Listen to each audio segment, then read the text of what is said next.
Good afternoon. I am delighted to welcome everyone to the Convocation ceremony for the Northwestern Pritzker School of Law Class of 2023.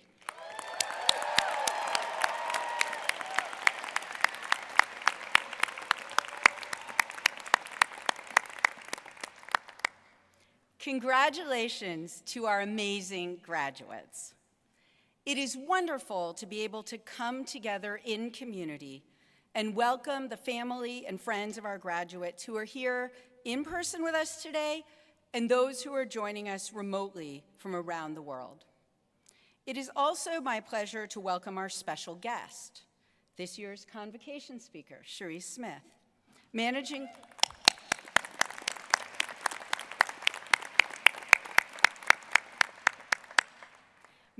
Partner of Paul Hastings, LLP. The Provost of Northwestern University, Kathleen Haggerty.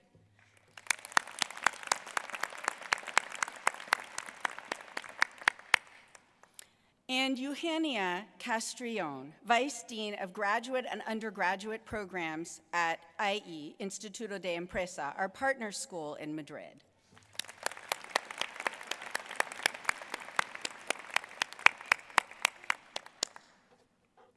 Today, we are honoring and celebrating an extraordinary achievement, our graduates' successful completion of a rigorous legal education program. This would be a major achievement at any time, and these graduates have done so while facing major challenges. Our JD graduates began law school at the peak of the pandemic on Zoom, and many of our graduates from all of our programs have faced difficult personal circumstances. The class of 2023 has shown resiliency, support for one another, and leadership that has made such a difference. We are so proud of you, and it is with great pleasure that we celebrate and recognize our amazing graduates.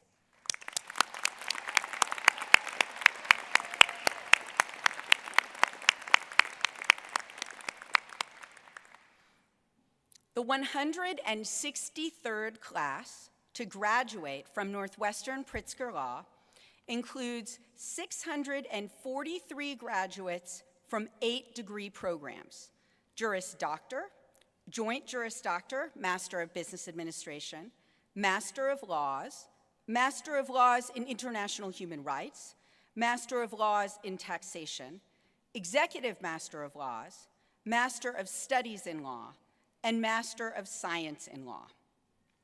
Our graduates come from all over the United States and 35 places around the world.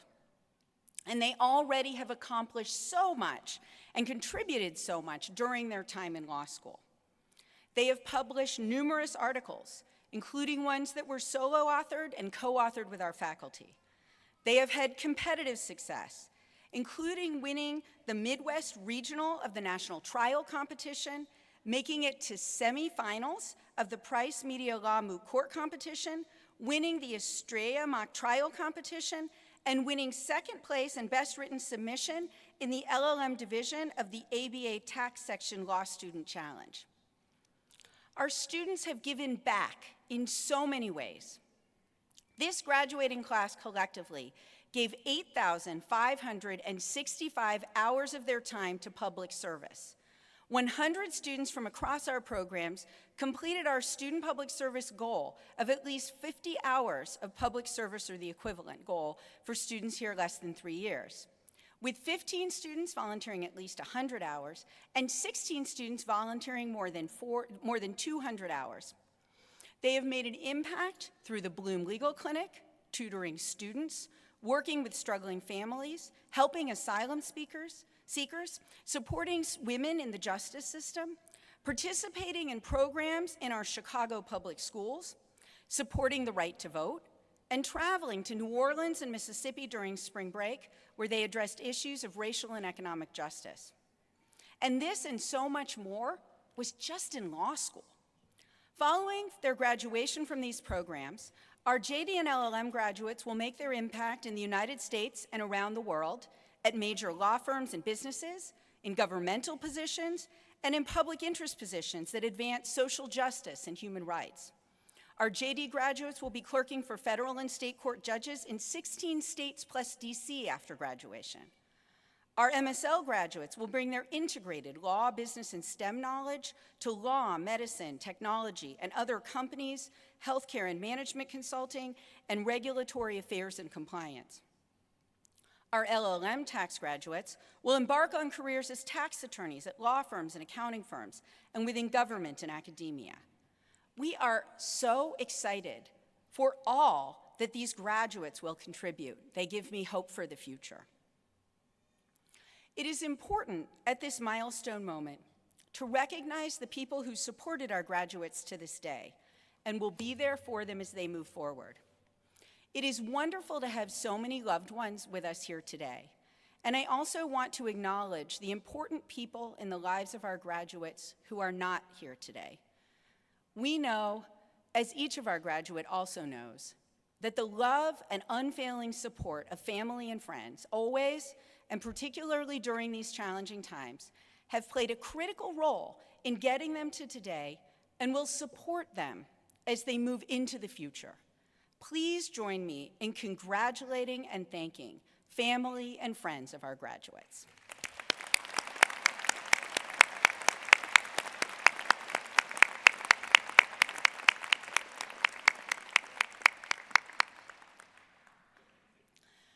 Northwestern Pritzker Law is privileged to have a team of amazing faculty, administrators, and staff that is deeply committed to serving our students. Please join me in thanking the faculty, administrators, and staff who have taught, mentored, and supported our graduates, and those who worked so hard to make this celebration special.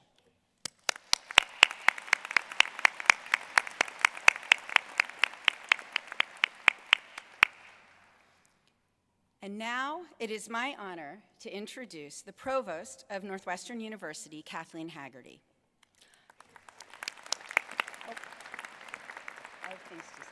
Okay, no, you can say it. Provost Haggerty has served in this role since September 2020, after serving as Associate Provost for Faculty during the 2019-20 academic year and previously as Interim Dean of the Kellogg School of Management.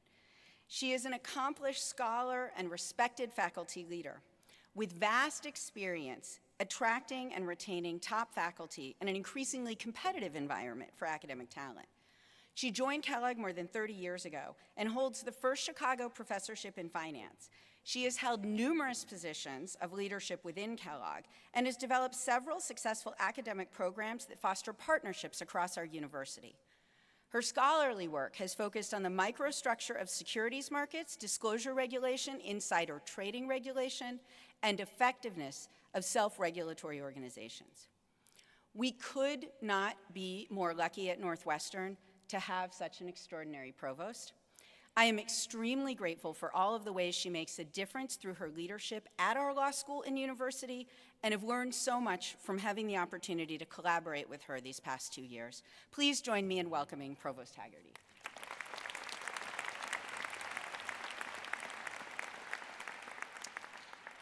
Thank you, Dean Ofsosky. It's an honor and a pleasure to be here today to celebrate the accomplishments of this talented group of graduates. I'd like to thank Dean Ofsosky, her leadership team, the faculty, and staff for all you've done for our students to get them to this exciting moment. I would also like to join the Dean in acknowledging and thanking Cherise Smith and today's student speakers. Family, friends, and supporters, and most importantly, class of 2023 graduates, welcome to the Pritzker School of Law Convocation Ceremony. Today,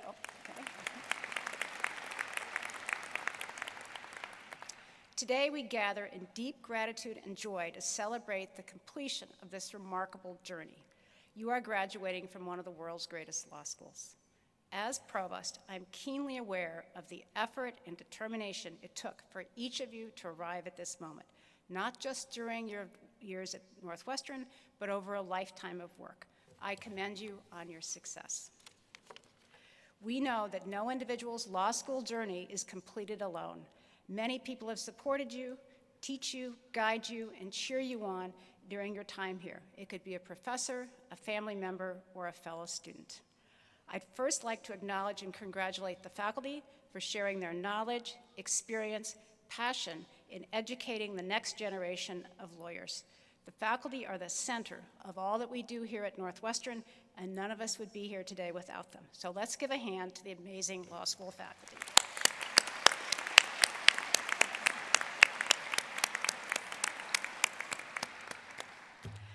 Next, I would personally like to express my gratitude to your family and friends. Today, we are all proud of these graduates, and we should be. Your love, compassion, and personal sacrifices provided the fuel for these ambitious graduates, often at just the right times. Today, I celebrate you as well.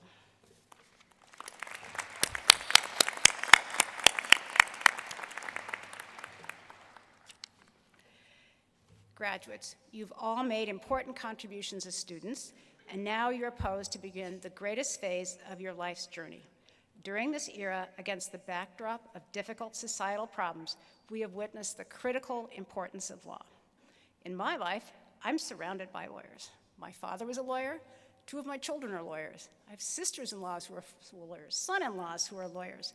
And in my role as the chief academic officer of a large, complex academic institution with lots of people doing lots of different things, I see lawyers all the time. These lawyers do many different things: criminal defense, IP litigation, tax, labor, antitrust, civil rights, you name it. And in every case, the role they play is essential. They are there to solve the difficult problems that are put in front of them in a logical, orderly, and most importantly, just way. No organization or society can function without these incredibly smart, well-trained, and hardworking people. At Pritzker, you've chosen the very best place to learn about the critical aspects of practicing law, and I hope you carry them forward through a lifetime of service to society. Starting today, you are now a Northwestern alum. You join a vibrant and diverse community of people who are at the forefront of their fields in arts, science, medicine, business, engineering, and of course, law. I am grateful for your contributions to the Northwestern community. I look forward to seeing what you will do to apply and shape law to build a better future for us all. I'm very proud of you today. I'm excited for you, and I'm confident in your future success. Thank you.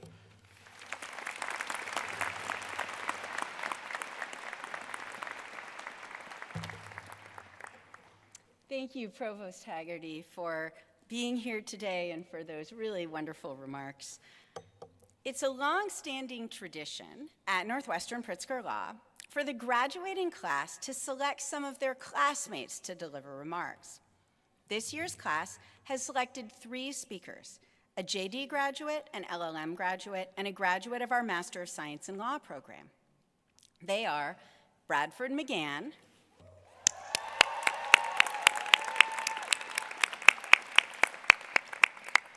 Danielle Caballero,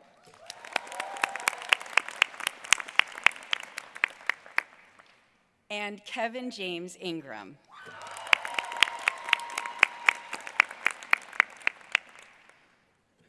Our first speaker is JD graduate Bradford McGann.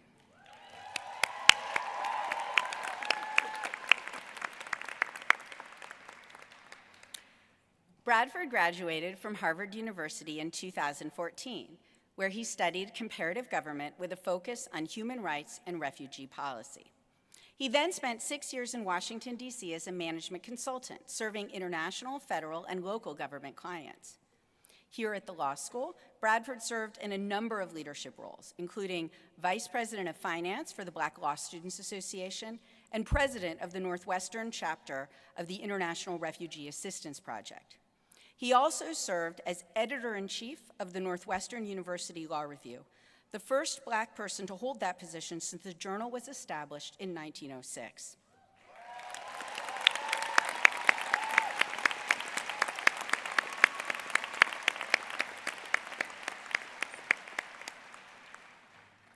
After graduation, Bradford will join the law firm of Covington and Burling in Washington, D.C., before returning to Chicago to clerk for the Honorable Judge Sharon Johnson Coleman on the Northern District of Illinois and the Honorable Justice Candace Jackson Akumi on the Seventh Circuit.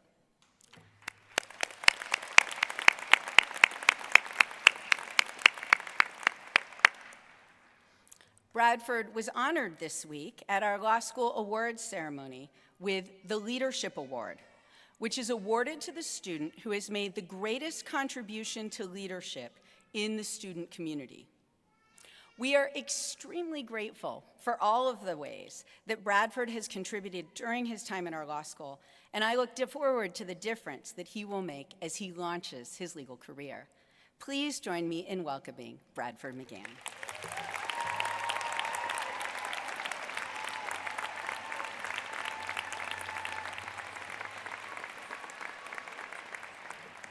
Thank you so much. Thank you, Dean Osofsky, for that kind introduction. And to the class of 2023, let's take a moment to recognize what is truly a remarkable achievement: successfully using the Ticketmaster app to get into the Chicago Theater. Now, when I was selected to give this address, I knew that I wanted to take time to reflect on what it is meant to be a student at Northwestern.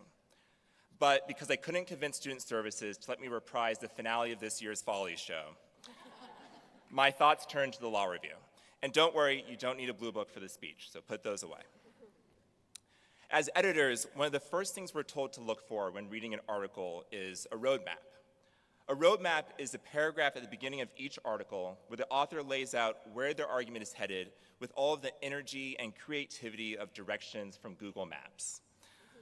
A roadmap, we're told, is indicative of a strong argument, one that is well supported and well thought out, clear in its beginnings and inevitable in its conclusions. Now, roadmaps aren't unique to legal scholarship. Throughout life, we are taught the importance of having a plan, a direction for our lives, of acting with purpose and intentionality in all things, especially our careers. A roadmap, we're told, shows the level of certainty in the destination, that we're making rational choices and avoiding unnecessary risk. Of course, that's not to say that coming to law school is a rational choice. The decision to apply to law school is one that comes with risk and uncertainty. Am I too old or am I too young? Will my background and lived experience be accepted and valued by my professors and by my peers? And just how similar is law school to Legally Blonde anyway? In 2019, working my 5th job in 5 years, I grappled with all of those questions. But despite those concerns, the roadmap seemed clear. Figure out logic games, spend 3 years getting scared, worked, and bored to death in that order, and then graduate from some hallowed halls imbued with the wisdom of the law and the power to change the world. All said and done, there are a lot worse things to bet $300,000 on, like on the Bears winning the Super Bowl or something. It's why lawyers, famously risk-averse people, when asked why they chose this profession, often say, well, I didn't know what else to do, so I decided to become a lawyer. But for us, any semblance of certainty evaporated with the onset of the pandemic. As the world descended into immense tragedy, that once clear roadmap became wrapped in fog, the next step uncertain. Nevertheless, in the midst of lockdowns and canceled graduations, we all accepted our offers for admissions and took a leap of faith, a risk, hopeful but in no way certain that the future would be better than the trauma of the present. For some of us, that leap took us across the country and around the globe to Chicago. For others, it meant staying where we were for longer than we had expected, or starting classes at a law school from which we would later transfer. But for all of us, that leap landed us at Zoom School of Law. 1L was defined by fumbling to unmute ourselves during virtual coffee dates, breakout rooms that never seemed to break out, and squinting to figure out if our professor was frozen or if he was just very still. For that year, our law school experience was confined to a digital canvas in which we all sought to paint the depth and richness of our lives. Through the 4 corners of our screens, we learned about our keyboard cats and attention-grabbing dogs. about our families that could never quite figure out that the middle of Civ Pro lecture was not the best time to ask what we wanted for dinner, about who we were before law school and who we hope to be after. Most importantly, we learned to never take friendship for granted and to accept one another for who we are, regardless of the circumstances in which we may find ourselves. The fact that we're all able to sit here together today and share in this accomplishment, despite the barriers in our way, and despite not even having a listserv, is a testament to the power of community to bridge the gap between the uncertainty of the present and the promise of the future. But we didn't make it here alone. None of this would have been possible without the support of our mentors, our friends, and our family, those by blood, those found, and those chosen. For me, I'd like to thank my grandmothers, who worked tirelessly as a legal secretary and as a nurse to build a future where one day their grandson could be a graduate of one of the best law schools in the country.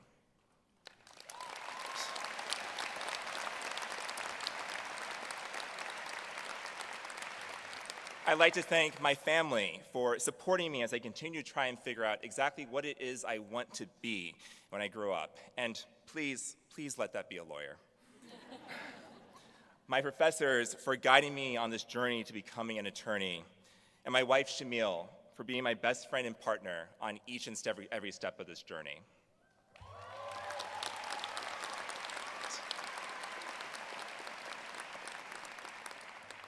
I also want to take a moment of silence to recognize all those who could not be with us here today, but are undoubtedly proud of all that we've accomplished.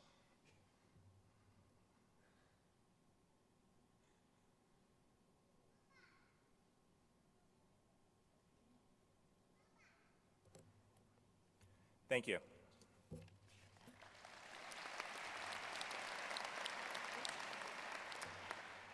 Being a student at Northwestern Pritzker School of Law has meant surviving in the face of adversity to write a story whose ending was never certain. It has meant pursuing a dream born from a desire to improve our communities, honor our families, and build a new life for ourselves.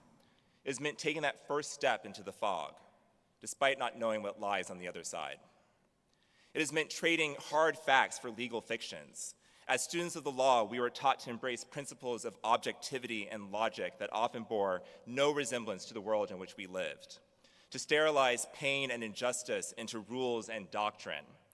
And today, at graduation and for the rest of our careers, we will all be tempted and told to sand down the rough edges of our 3 years in law school, to neatly fit biographies and bylines, to boldly step out into the world, certain of our destinations and confident in our ability to overcome the challenges in our way, to lay out our roadmaps and walk to their inevitable conclusions. But we, the class of 2023, we know more than anyone that that roadmap is an illusion, that the path is never certain, the destination never clear, that our time at Northwestern and in our lives to follow is best measured not in length of years, but in longevity of days, each filled with personal struggle and collective success. And that often the difference is not in taking the road less traveled, but in supporting the people that you meet along the way. The poet laureate Amanda Gorman teaches us that there is always light, if only we're brave enough to see it, if only we're brave enough to be it. As we prepare to take one more leap of faith into that night, let us, the class of 2023, promise to always be each other's North Star, lighting the way to wherever our paths may take us. Thank you so much.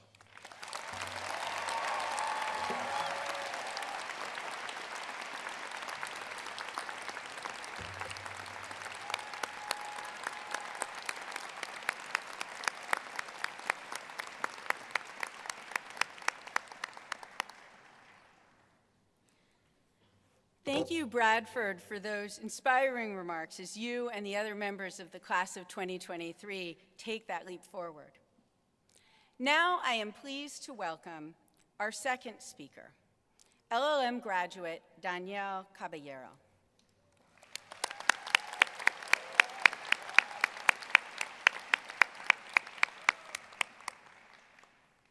Danielle is an international human rights LLM graduate from Ecuador. He graduated from law school at Universidad San Francisco de Quito with a minor in human rights law and a master's in constitutional law. Before joining Northwestern, Danielle worked for Asylum Access Ecuador, an organization that protects refugees' rights. He later worked for the Rapporteurship on the Rights of Migrants of the Inter-American Commission on Human Rights, and he served as the chief legal advisor for Justice Daniela Salazar at the Constitutional Court of Ecuador. While at Northwestern Pritzker Law, Danielle was part of the International Refugee Assistance Project chapter and worked on a reunification family project.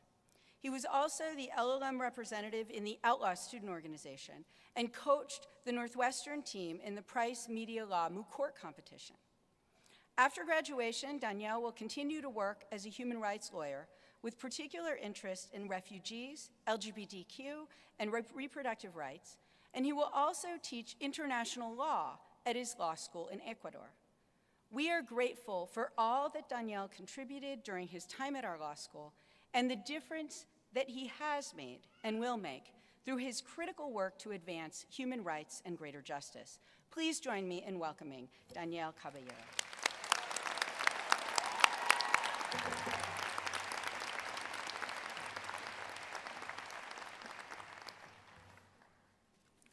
Thank you, everyone. Thank you, Dean. It's hard to be in front of you right now, so I'm trying to not be nervous. Dean, faculty, and staff, fellow students, and their families. I'm so honored and humbled to be speaking in front of you today as part of the LM Class 2023. As we all know, these last days has been a little bit stressful, full of final papers and exams, but also full of different feelings and emotions of what is coming next.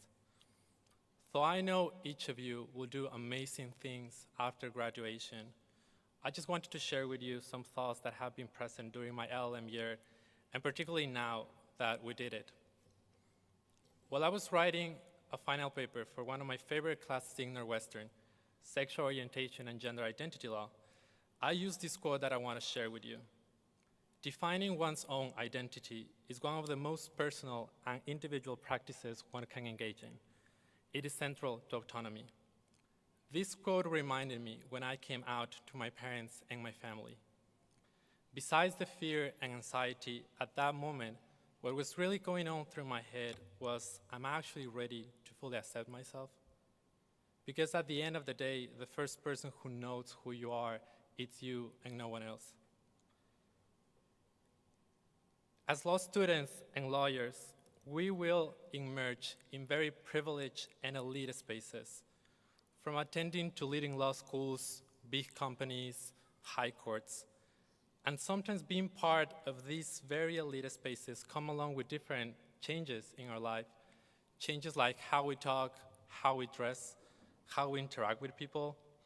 And some of these changes are part or are forced for us so we can fit in this environment.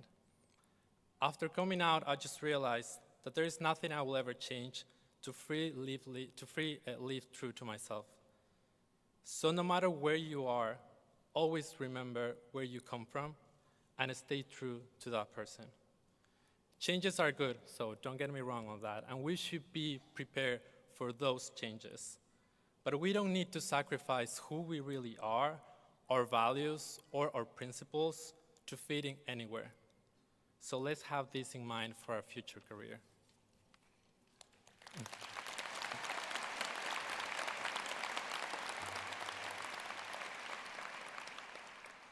Also, as law students and lawyers, let's always be aware of our privilege by recognizing what we have and what others don't, and by asking ourselves why.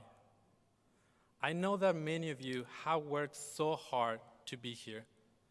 Still, each person's experiences are different in many ways, and we cannot take things for granted.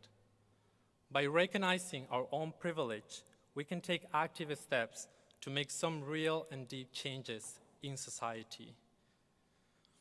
A place where, at one point in our lives, everyone will access to the same rights and the same opportunities. A place where women can freely make choices about their own body, where migrants and refugees are not seen as criminals, where trans people can live safely.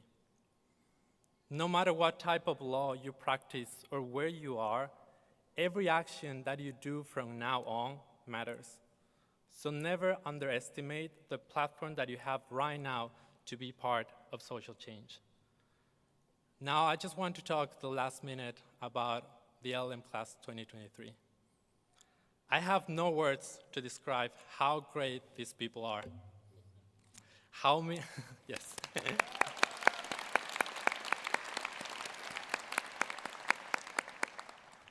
And also how meaningful it has been to share this journey with each of you. I respect you and admire you so much, not only for your outstanding professional experience, background, and knowledge, but for your invaluable friendship that I will cherish forever.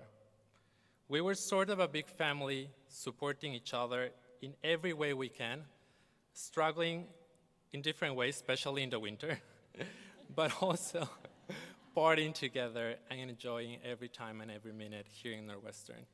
You have taught me so much right now, and I've just learned so much about myself because of each one of you. And you should be so proud of yourselves for this accomplishment and for all the great things you're doing next. Finally, I just want to thank my family, my friends from Ecuador, my professors in Ecuador and mentors, and my new friends that I just met in Chicago. Congratulations, we did it again.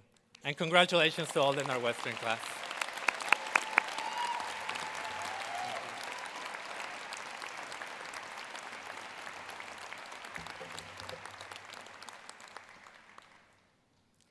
Thank you, Danielle, for sharing your experiences and these moving and important remarks. Our final student speaker is Kevin James Ingram, a graduate of our Master of Science in Law program.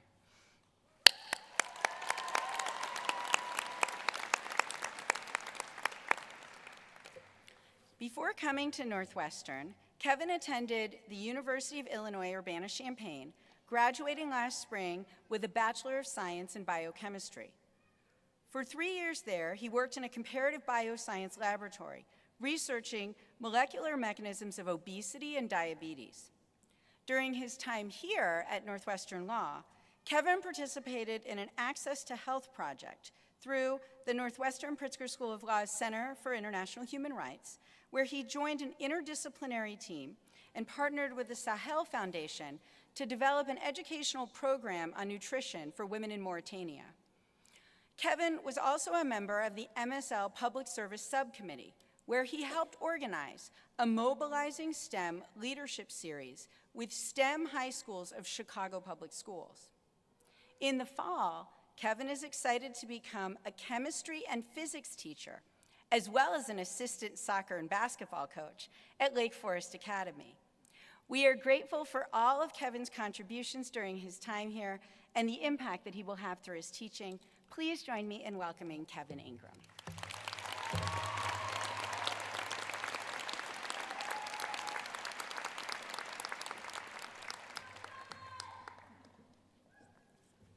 Thank you, Dean Osofsky. It is an honor to be speaking on behalf of the 2023 graduating MSLs and in front of everyone here today. I'd like to start by saying thank you to everyone who supported me in our class throughout what felt like the quickest year of my life.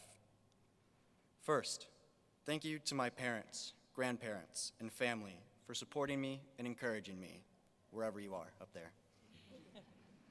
Thank you to all the faculty, professors, and alumni who helped guide each and every one of us throughout our time in the program.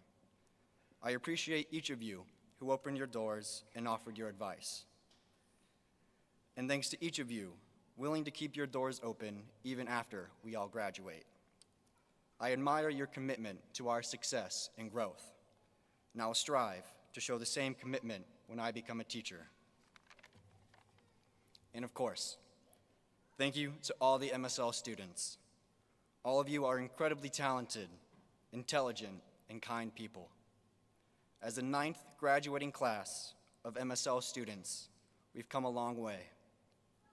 We entered the program with our STEM knowledge and wide-ranging experience in engineering, the life sciences, business, finance, patent law, public health, medicine, consulting, project management, fashion designing, and so much more.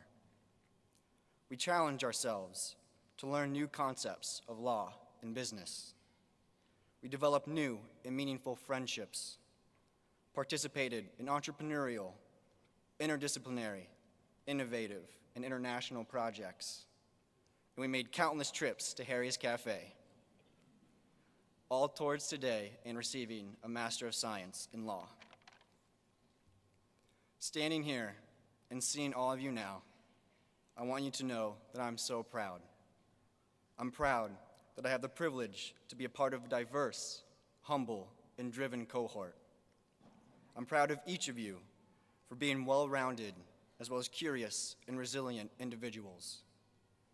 And as Malcolm and Demi said at our reception yesterday, I'm proud of all of you for allowing yourselves to show up and to continue showing up each and every day, even while searching for jobs, working in the ones some of you are currently in, pushing through finals and power weeks, and receiving what felt like an endless amount of emails and reminders to fill out our CTEs. You each brought an open mind to this program and put in the immense amount of work to get to this point. As I was reflecting and trying to think of my final words of advice and inspiration, I couldn't help but think of parallels between our academic journey and sports. I know, shocker for a soon-to-be coach and teacher. MSLs, after 4 quarters, and for some of us more, the buzzer has sounded, and our game as students in the MSL has ended. It's time to pass down the baton to the next group of students. Let us do so with pride, knowing that we have left playbooks for them to read, footprints for them to fill, and if called upon, we can grab our clipboards and whistles to be their coaches, just as each class has done before us. Let us hand in our equipment and jerseys with gratitude, appreciating the teammates we've played with, the facilities we've practiced in, and the mentors who've taught us. Let us kick off our next adventures with confidence, ready to tackle complex issues head on, ready to jump over hurdles of adversity, and ready to embrace the failures and successes along the way. And let us bring each of these 3 attributes, pride, gratitude, and confidence, along with our newly acquired skills and knowledge, as we all depart to start new positions, join new teams, play on new courts, or return to our home fields.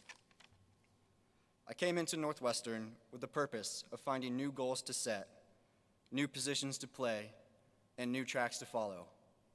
Thanks to each of your stories, perspectives, and selflessness, you've helped me fulfill this purpose. For I, and I'm sure many of you too, have discovered limitless positions to play and numerous tracks to follow, whether in education, in law, in STEM, in business, or perhaps inevitably, any and all of them at once. Most importantly, I found an amazing group of lifelong friends and mentors, and for that, I am forever grateful. In return, I can't wait to be one of your biggest fans, cheering while each of you start the next leg of your race in life. And I'm so excited to see how far we all run. Thank you, and congratulations, class of 2023.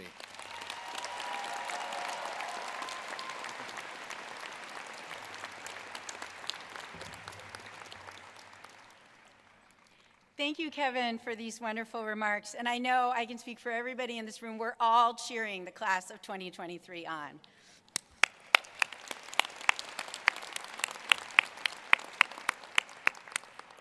And would everyone please join me in a thank you to all of our student speakers for their thoughtful and inspiring remarks.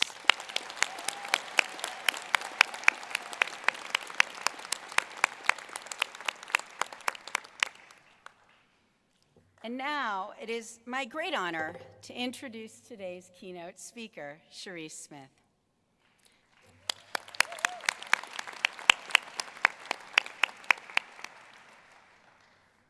An alumna of the class of 1996, Cherise Smith is a path-breaking lawyer and an established expert in data privacy and cybersecurity.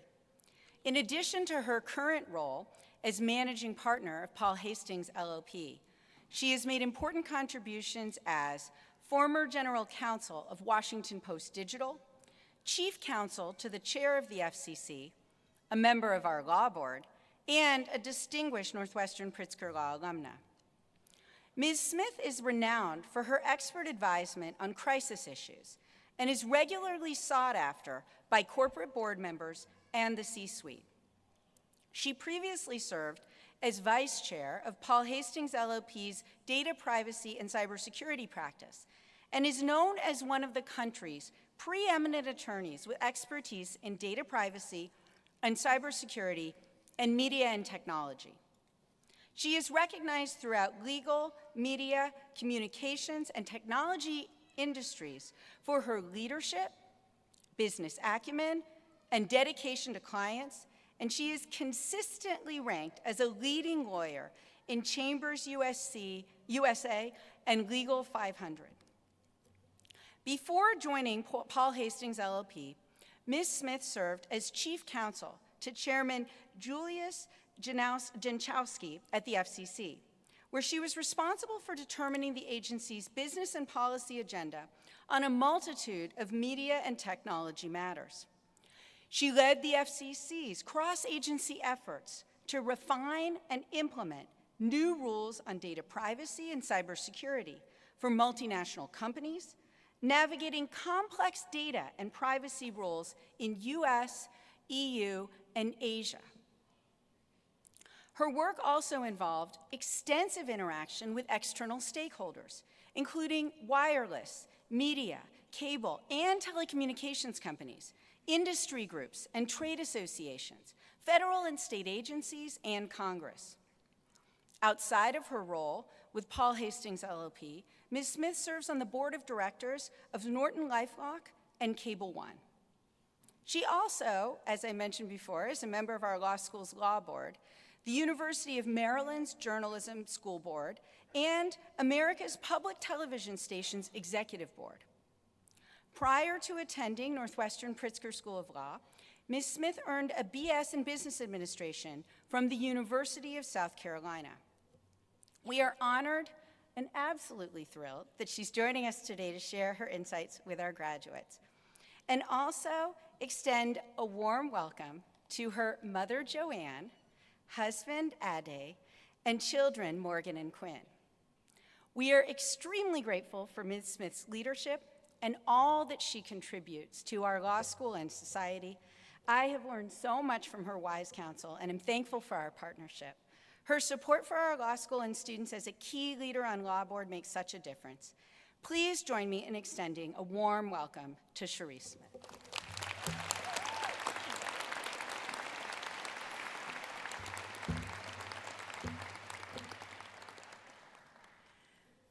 Well, good afternoon. It is my sincere honor to be with you to celebrate the culmination of many hard years of work. Thank you to the class of 2023 for allowing me to join you today. As Dean Osofsky has said, my official title is Cherise Smith, managing partner of Paul Hastings, the best law firm in the world. Sorry, gotta rep my hood. But I don't define myself by that title because, as you've heard, I've had a lot of titles. Chief Counsel of the Federal Communications Commission, General Counsel of Washington Post Digital, board member on NortonLifeLock and Cable One, and a very, very proud member of the Northwestern University School of Law. I also sit on as Dean Osofsky said, on the University of Maryland's Journalism School Board, which as someone who wanted to be a news anchor really meant a lot. And that's been a real treat, and you'll hear about some of those things in my journey today. But those titles are in addition to the most important roles that I have in my life. Being a mom to Morgan and Quinn, hi guys, a partner to my husband, Ade Helliger, and a daughter to my mom, Joanne Smith, who are here in the balcony with me today. Oh yeah, and our dog, Leo, who I'll talk about a little bit later, but he's clearly not here today. So I am a daughter of South Carolina, and I am a true Southerner. You get a lot from a Southerner. We are known for a few things. We will smile and cut you at the same time. Bless your heart is never a good thing. Tea is only sweet. And for those interested in criminal law, only in South Carolina could the main witness in a murder case be a dog named Bubba. I mean, seriously, look it up. It's a true story. So we're also known for being storytellers, some true, some not. We like to tell stories to get our points across, and that's what I plan to do today. Hopefully, I'll share some stories that will allow me to pass on a few life lessons and tips for success for your future journey. So without further ado, here are 3 life lessons that have served me well throughout my life. Life lesson number 1. Your success in this field will depend on your never-ending search to learn more. Now, my family will tell you that I am someone who is all up in the business, as Southerners would say. I love to talk to people. I love to find out more. I will dig and dig until I have the answers that I want. Now, they'll say I'm nosy. I say I'm intellectually curious. Tomato, tomato. But this intellectual curiousness, or nosiness, is the thing that has made me successful, as the practice of law is a never-ending journey of intellectual curiosity and digging for more.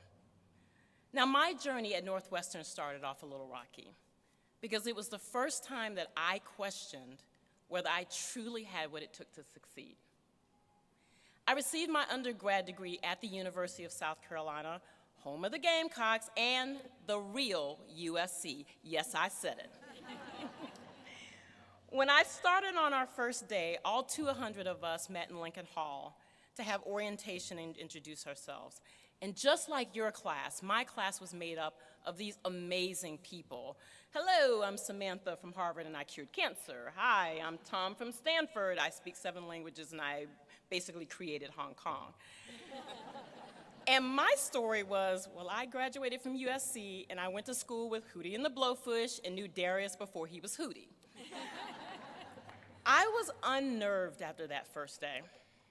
I went back to my place and I called my mom and said in a very calm voice, I'm so sorry, but I have made a grave mistake. This is not the place for me, but don't worry because I'm the firstborn and I am a problem solver, which means I've taken the liberty of arranging a U-Haul. So if you get in the car, you'll be here in 7 hours. I know you'll be tired. I'll drive home. And don't worry, I'll figure out a way to either go to a school in the South or find another job. Sound like a plan? And my wonderful, supportive Southern mother said, suck it up, Buttercup. I'm not coming to get you. And after I picked my face off of the floor, I listened intently to her next set of words. You are who you are, and what has gotten you here is the thing that will keep you here. You have always loved a challenge, and you are going to dig in because you love to learn, and that drive to learn has always been and will be your success. Now, only later did she share that she was scared for me. She didn't know how it was going to turn out. All she knew was that she dropped her baby off in a city and at a school where I knew no one. And now as a mom, I understand how tough that conversation was for her. But here's what happened next. My intellectual curiosity kicked in and was supported by my professors and peers. I remember my first day with Professor Reddish's civil procedure class where he yelled, Penoyer versus Neff! And I thought, oh, he's crazy. I'm all in. And he brought that class to life. And I remember Professor Hughes's evidence class where she explained how evidence played into all aspects of life. And that probably could have helped Bubba from the earlier story. My professors at Northwestern continued to encourage me not to take classes just because, but they challenged me to focus on the educational opportunities that drove my passions and to keep that same mindset post-graduation, which is what I did coming out of law school. I chose my very first law firm because I wanted to learn about intellectual property, technology, and media issues. When I went to Washington Post Digital, I knew that I wanted to learn the business of law. And when I left my good-paying job as general counsel to be chief counsel at the Federal Communications Commission and go to that government salary, try defending that one to your husband, I knew that I wanted to learn how media and technology policy was made and how it interacted with the legal decisions that companies made. When I left, I had knowledge that became very valuable to my clients. Intellectual curiosity and the thirst for knowledge drove all of my career choices. But you don't have to be a high-profile law firm, partner, government agency member, or major media company lawyer to learn skills that will take you through life. Take my very first job, where I was a cashier at Food Lion in Florence, South Carolina, and I'm proud to say that I was cashier of the month every month. Yes, Morgan and Quinn, you're hearing that story again. It's not good for the zombie apocalypse, but it's good for this story. Now, I love that job, and I learned so much from that job that has helped me in the legal field. For example, some may think that the first time I heard about precedent setting was here at Northwestern. Oh, no, no, no. I lived and learned precedent setting at Food Lion. Let me set the stage. It's Friday night, let's say 6:30 p.m., and because you're cashier of the month, you are the cashier on the high-pressure 10 items or less line. People are tired, and they are ready to get home. Now, you look down the conveyor belt, and you see at least 30 people in line, and they are all irritated. Now, 5 people back, you see an elderly woman, let's just call her G-Ma, who clearly has 20 to 30 items. And 3 people behind her, you see another woman, let's just call her Karen, who is clearly looking at G-Ma's groceries, looking back at you, looking at the groceries, and is clearly ready to report you to the manager. And 5 people behind her, you see someone else, well, let's just call him John, who had 10 items, got out of line to get 20 more items, came back in line, and is ready to see what you're gonna do. I mean, the nerve. Well, the Supreme Court decision-making process has nothing to do with the decision-making process of a Food Lion cashier on the 10 items or less line. Are you gonna ring everyone else up? If not, how are you gonna decide who gets to come into the line and with more items? What's the prima facie case needed to establish this point? Are you comfortable making the exception, and what are the consequences of those actions? And do you need the the manager, to come in and set new rules? Well, let me tell you what Justice Cherie Smith did. When G-Ma got to the front of the line, I let her be because she was in a protected class, and I was gonna make that exception all day. When Karen got to the front of the line and started yelling at me, I said, "Bless your heart. I see that you were upset." And then I told her my manager was over here, and if she would like to file a complaint, she was more than welcome to.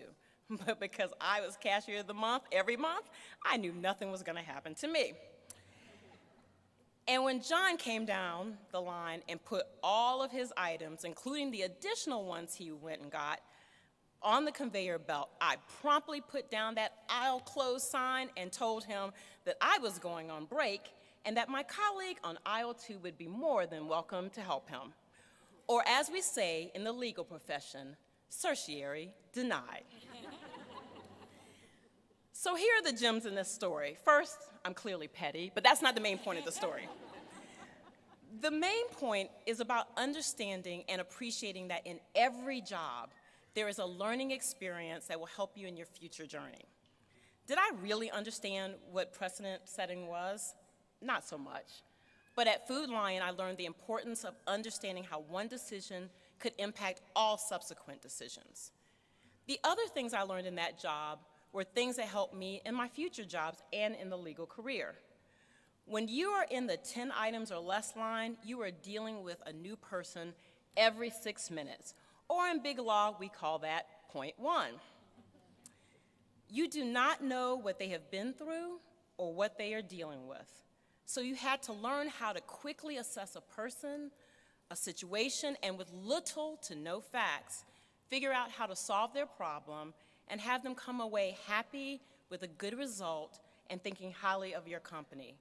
That's the practice of law all day, every day. As you move into your next journey, you will find things in each job that you can take to the next job. Keep that intellectual curiosity, and that will make you successful in this profession. That's life lesson number 1. Life lesson number 2 is very short and has to do with my dog Leo. Leonardo da Vinci Smith Helliger, to be exact. Now, to be clear, I wanted to name him Tupac, but those people over there outvoted me. Leonardo da Vinci Helliger loves me like no other. I am his favorite human in this house. He thinks that he is my third child, and I adore him. That's it. That's the story. That's all I got. So you're probably thinking, what in the world does that have to do with life lesson 2? Or some of you are thinking, who's going to call Child Protective Services because this woman with 2 children wanted to name the dog Tupac? Both of those questions are valid ones, but I'm going to answer the former. And this is why this story matters. Is because at the beginning of this speech, I said that I would mention my dog Leo, and I did. This is my life lesson number 2. Your word matters. When you say that you are going to do something, you must do it, period. This matters in the legal industry more than most industries. So many times, it's not about the substance of the law, but the substance of the person. The way the deals get done, the way the cases get resolved, the way the next job opportunity comes, tends to hinge on the people involved. Your word matters. Now, my final life lesson, lesson 3, involves my very own graduation story 27 years ago. When I sat in your chairs, I had an offer from a law firm and was going to be starting in their first year class. So I had a job, but I wasn't sure what I was going to do. And if I'm honest with myself, I was scared and unsure. I looked around at my peers, many of whom were incredibly sure about what they wanted to be and what they wanted to do, or at least they said they knew. Hello, I'm going to graduate. I'm going to go to be a litigation associate. I'm going to be a litigation partner. I'm going to go to the AUSA. I'm going to go to the Supreme Court, and then I'm going to die. Okay. And there I was, Cherise Smith from Florence, South Carolina, who was just happy to be graduating. Yet here I stand before you as an African-American woman who's the global managing partner of an almost $2 billion global law firm, representing, thank you,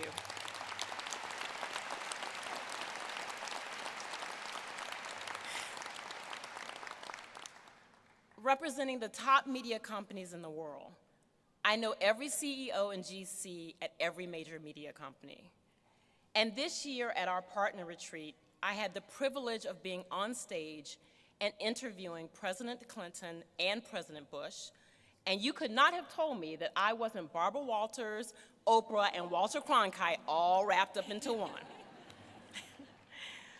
Would I have predicted that my love of media would intersect with what I loved about the law, or that I would have been able to combine my desire to be a news anchor with my love of media and the law?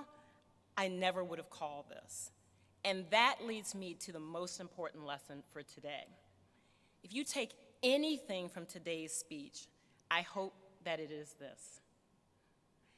As you sit here today, you don't need to know where you are going to end up exactly where you need to be. Bless the people who know exactly where they are going.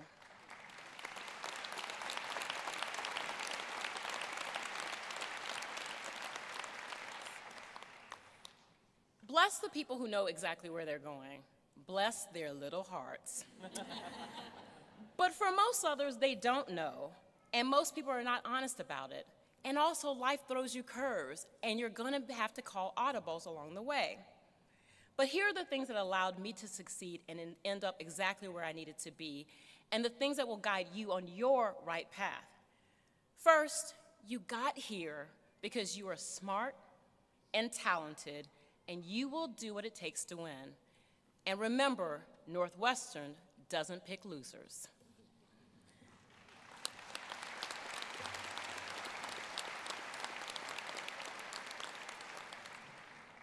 Second, you have the support of your peers.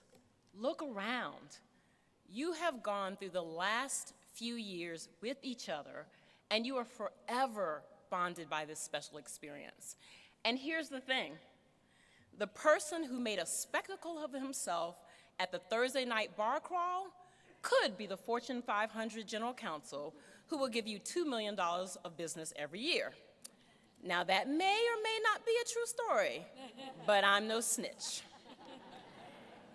Your peer may or may not introduce you to the person who becomes your husband, which then leads to the amazing family that you didn't even know you wanted. Now, that I can confirm is a true story. Third, look around at your family members who are all here with you today. They have been here and will always be there for you, and will support you in ways that have nothing to do with the law. On my worst days, I think, my husband and my children love me, my mama loves me, and now you all know that Leonardo da Vinci, Tupac Helliger loves me. And I'll end with this. 27 years ago, as my final act on campus, I purchased this Northwestern sweatshirt at the bookstore. And if I'm honest, I did it because I wasn't sure if I would be back and wanted something to remember. And as you can see, it's frayed and it's worn. But it has stood the test of time, and apropos of all that is Northwestern, it has been there when I needed comfort and support. That is what we will continue to provide to you. You will always have your professors, deans, administrators, and alum who are here to support you. We're quite the squad, and we leave no person behind. We are here for guidance, we are here for jobs, we are here for celebrations. We are simply here. And at the end of the day, and most importantly, we will be here to ensure that you too end up exactly where you need to be. So thank you for choosing me as this year's Convocation speaker. And the only honor greater than your choosing me as this year's speaker is the honor that I now have, welcoming you to our esteemed profession. Congratulations to you, the class of 2023, and to my mom, I think it's safe to say it all turned out okay.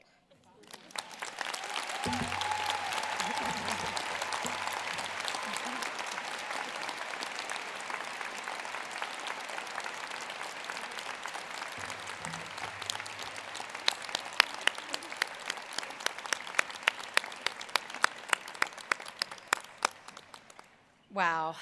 Thank you, Cherise, for sharing those incredible, meaningful, and inspiring remarks with the class of 2023, and for celebrating this special occasion with our graduates. We're just so grateful. It is now time to present the class of 2023.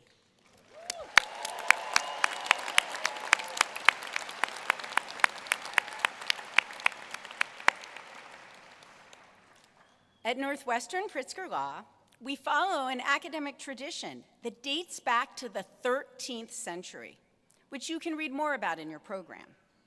We will call each graduate by name, and they will come forward and be adorned with an academic hood signifying their degree. Professor Monica Llorente will read the names of the JD and JD MBA graduates, and Professor John Thornton will read the names of the LLM and MSL graduates. Faculty closely involved with each degree program will help distribute the hoods. So now we all go into position.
The candidates for the degree of Master of Laws, to be hooded by Adi Altschuler, Emily Cadens, and Cliff Zimmerman.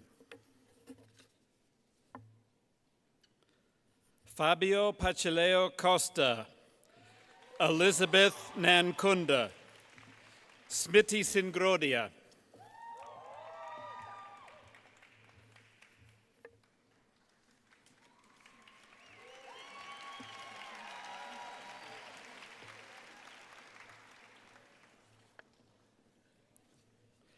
Shudong Lee, Anumita Sanjeev Sangli, Vincent Mitchell Shera.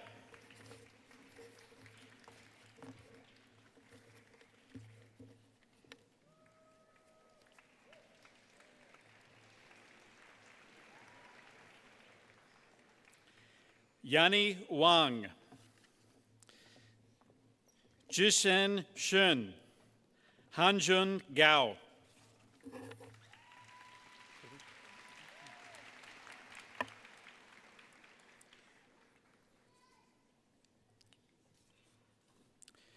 Jennifer Shiamaka Thankgad, Zuchen Wang, Lishan Dung.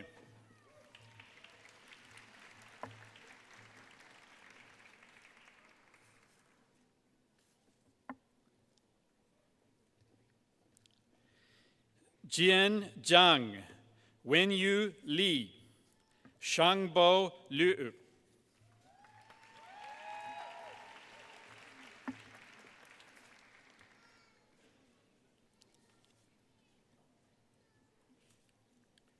Bohan Zhang, Yushin Chun, Shutong Yu.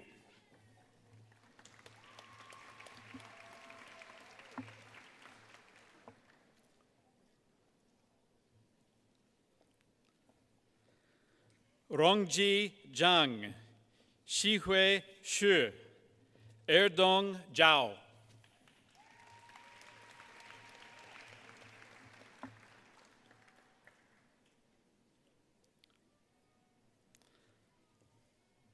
Samara Azevedo Fagunji, Laura Ducati da Bronzo, Flor Elias Pompeu.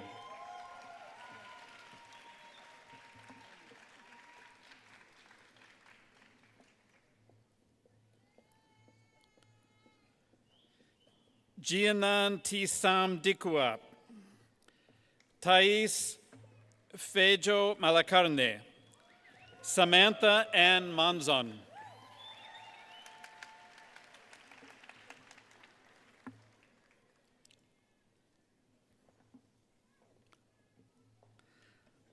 Laura Katharina Dürr, Stephanie Engman, Zofia Abdulmanova.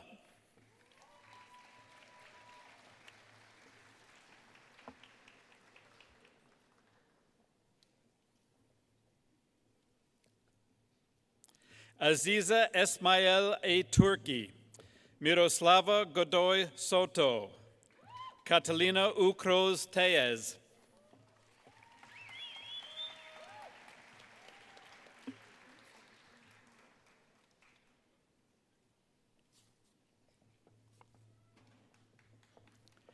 Daniela Roca, Karime Hassan, Waded Mubarak de la Cruz.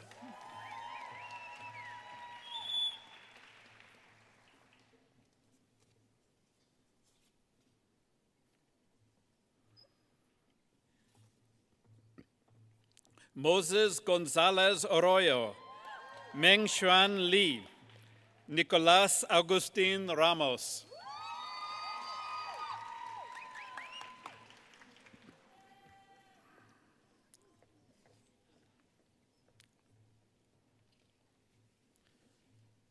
Franco Jofre Risignolo, Vanessa Kirsenovich Haidt, Antonio Toca Gallego.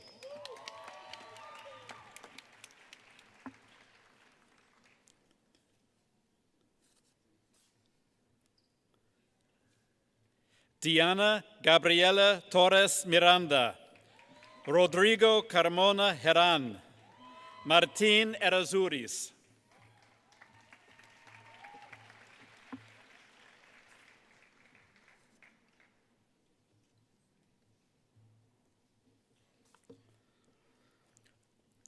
Lucas de Grossi, Mauricio Tadeo Castillo Lozano, Andrés de Iruaziz Alga,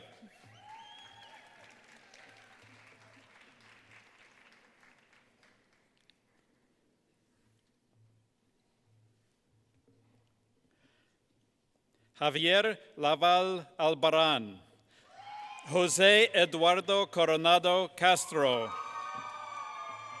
Cristian Principie,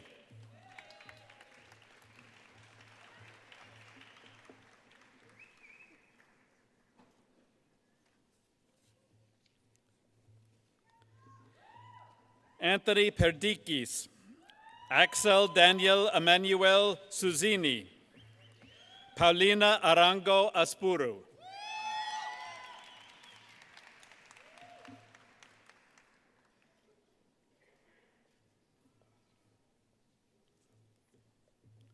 Pablo Galvan Lopez, Stelio Squanchi, Mateo Vazquez.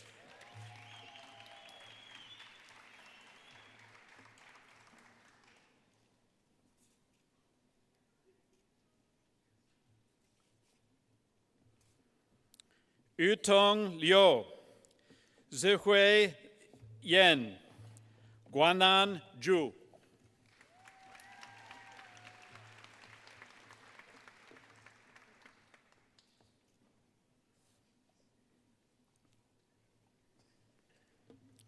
Chuxin Qin, Wenxun Zhou, Pezua Li.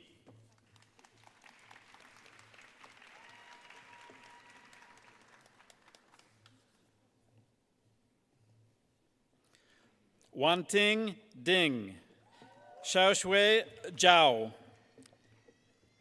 Yitao Yuan.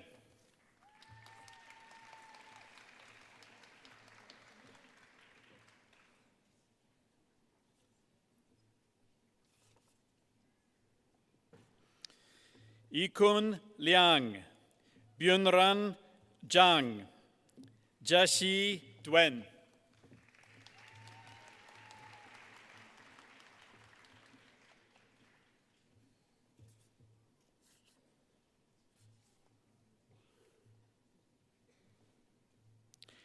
Jianing Liu, Yiran Li, Mengling Xu.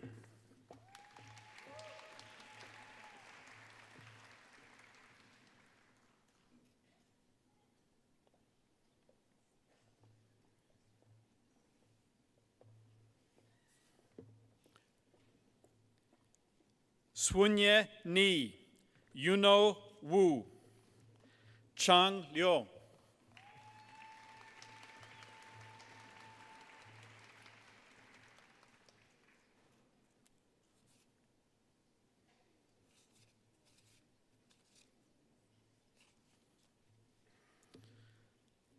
Lingyu Shun, Zichen Zhao, Sijuen Song.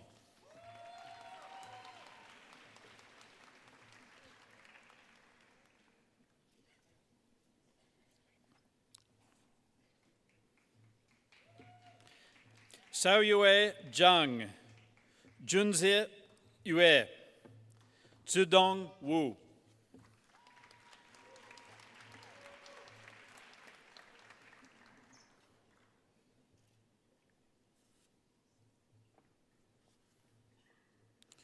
Junyan Ling, Yiying Zhong, Meili Zhu.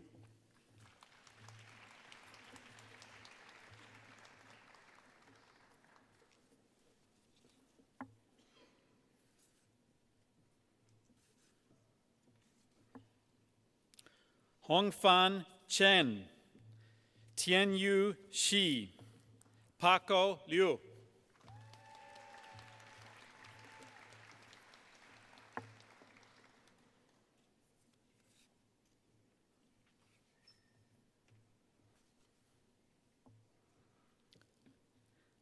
Chang Su, Yuqi Yao, Yiwei Shen.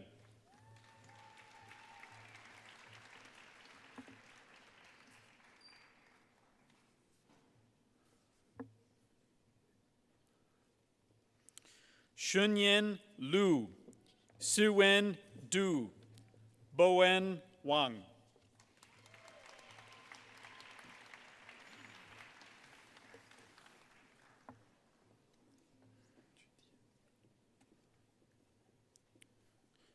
Zhijie Zhang, Ichin Zhang, Viola Bosisio.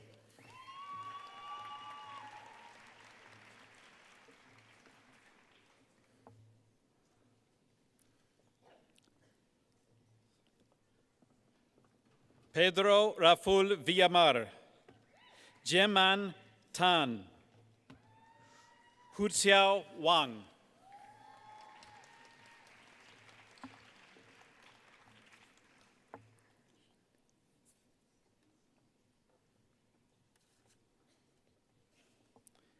Shunjie Kai, Zhiqing Cui, Yubo Wang.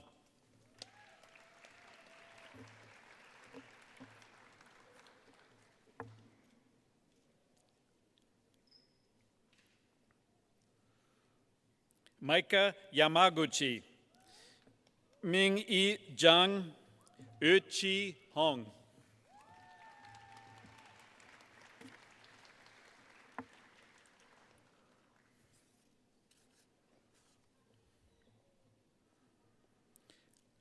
Cheng Hao Lu, Ya Chu Hu, Yushen Huang.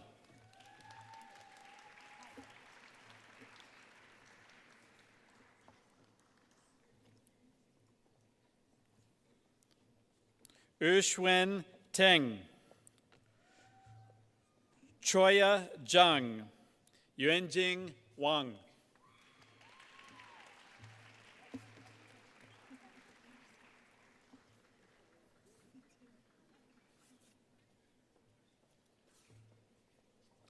Yilan Ba, Xinyan Gu, Juinrong Ouyang.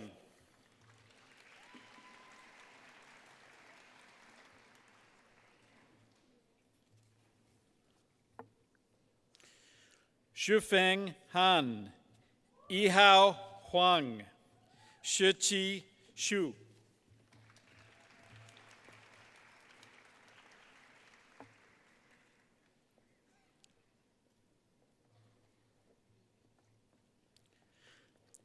Zhongming Zhu, Maywin Su, Maria Camila Salazar Arias.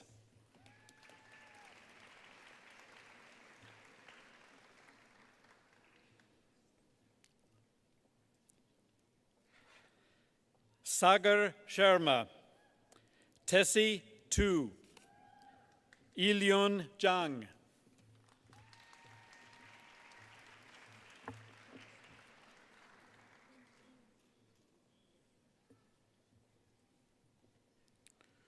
Wanli Che, Jiayi Gao, Chenhui Jin.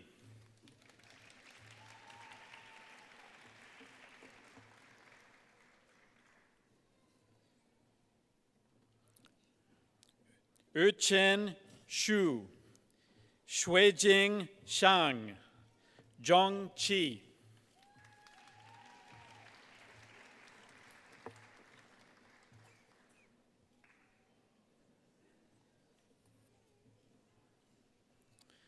Zhijian Wang, Zhouwei Yu, Yuan Ling.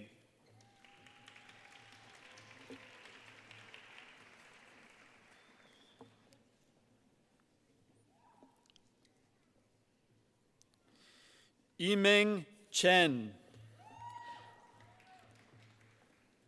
Maria Soledad Cabañas Blesa, with Tomas Perez Gazitua Cabañas and Nicolas Perez Gazitua Cabañas.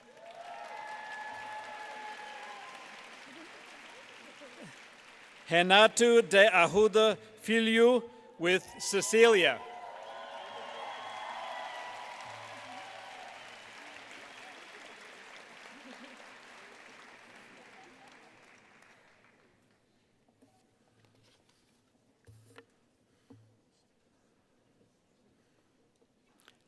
Jerónimo Amenarbar Viel, Rodmel Bautista, Jerónimo Amenarbar Viel with Victoria,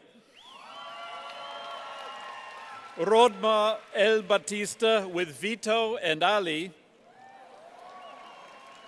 and Lennart Taschenbecker.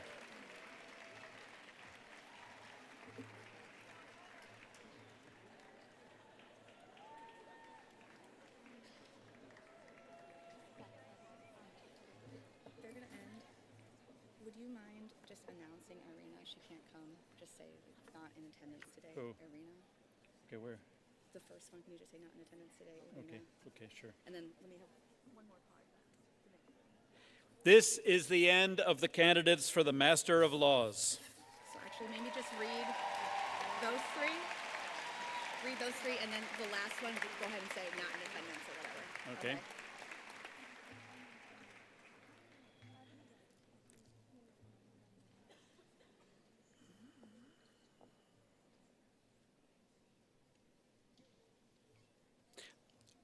The candidates for the degree of Master of Laws in International Human Rights. To be hooded by Ibrahim Gassama, Carolyn Fraser, and Bridget Aramond.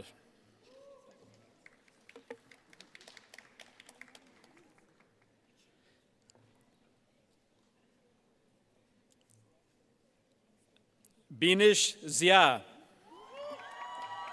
Anusha Karel, Daniel Caballero,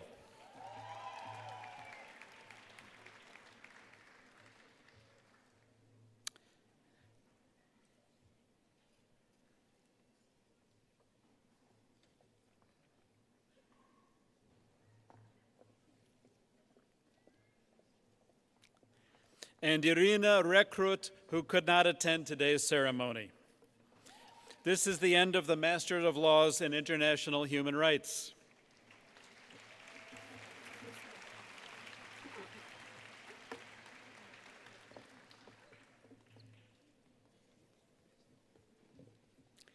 The candidates for the degree of Master of Laws in Taxation, to be hooded by Genevieve Tokic, Paul Pensack, and Philip Postlethwaite. Bumi Deborah Ayo Agunmuko, Kenil Bonelli, Renisha Ricks.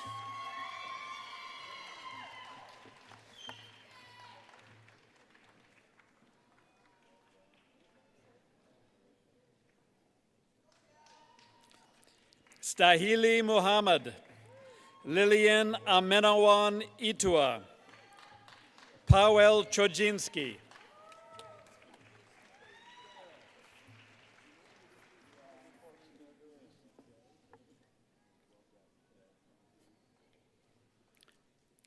Justin Clinton Welsh, Amalia Melissa Castro, Stephen Alexander Berial,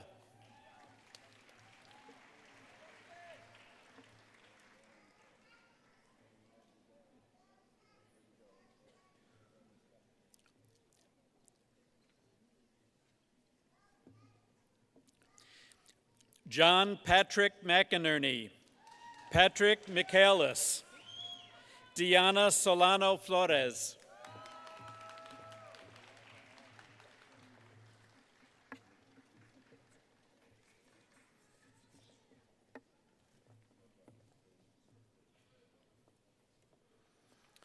Madison Johns, Victoria Makarova with Sophie Shirazi and Arabella Shirazi, and Ana Carolina Barashu Borja Gifareas.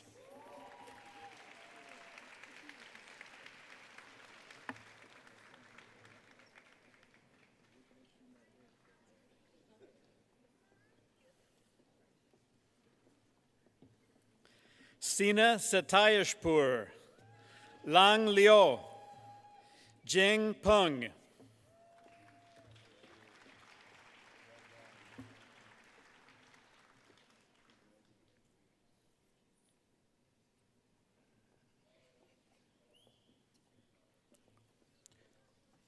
William Taylor Anthony Gleason, Ryan Alexander Less, VJ Johnson Tanko,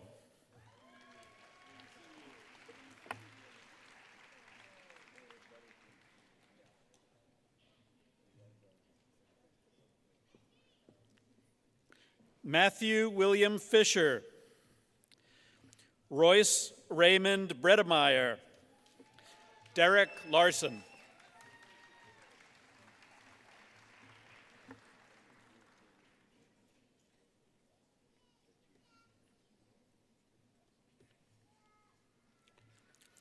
Joseph Sebastian Tritton, Joel Brown, Taylor Brown,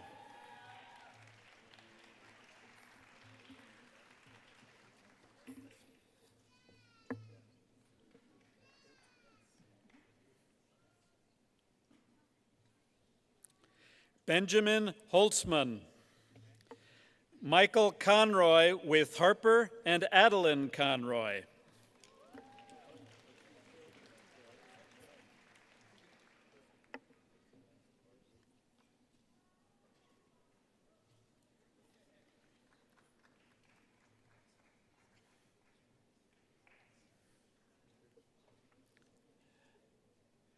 This is the end of the Master of Laws in Taxation.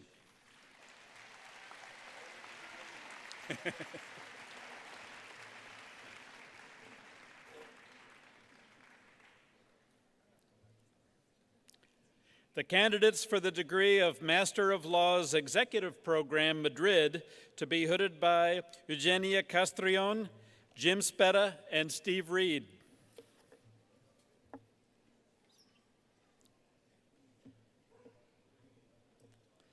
Nicolás Lerea Fradejas, Alejandra Vela, Stefan Neif.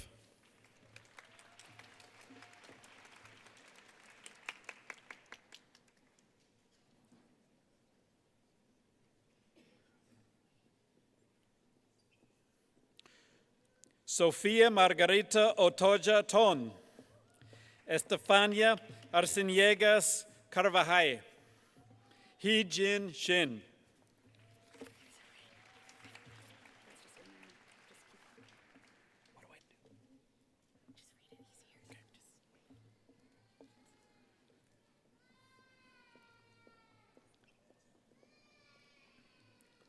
Anangel Vivas Gonzalez, Kwanzu Ji, Fabiuni Correa Diaz Brites,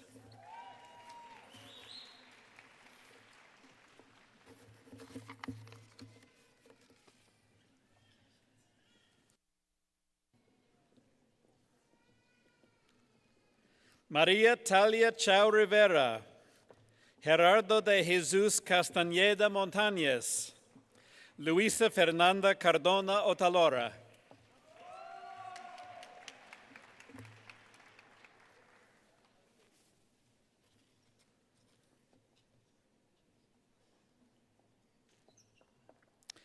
Edmundo Elias Loyola, Natasha Denkowska, Mariana Gonzalez Hernandez,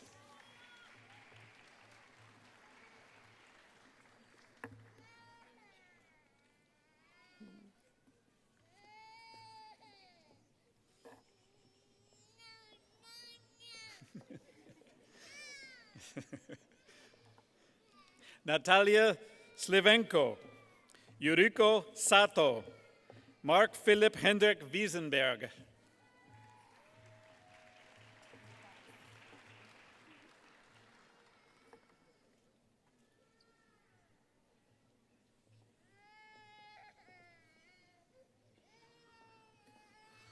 Maria Jose Assis Iragori, Jaime Israel Moreno Trevino, Katarina O. Mishina,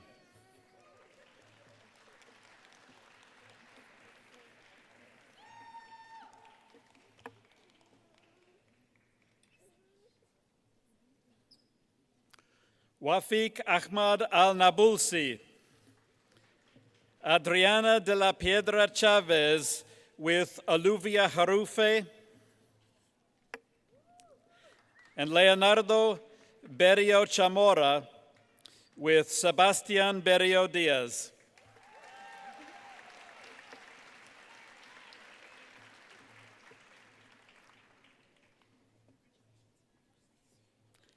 This is the end of the Master of Laws Executive Program, Madrid.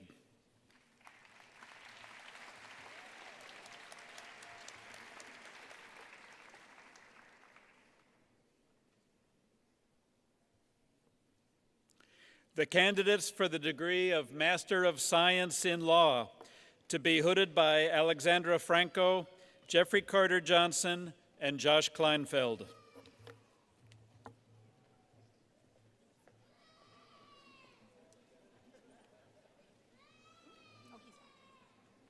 Okay. Omar Khalid Algonayan, James A. Tenbrink, Rafael Norahun Chanyaloev,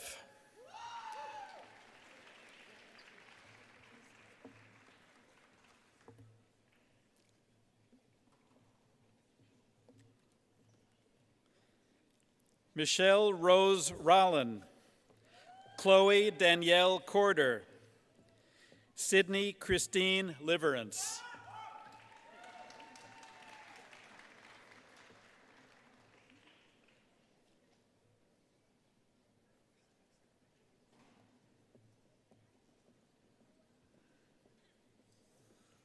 Demetra Marie Charlub, Nicole Heiderschreit Breitbach, Patrick Ryan Daniel Adams,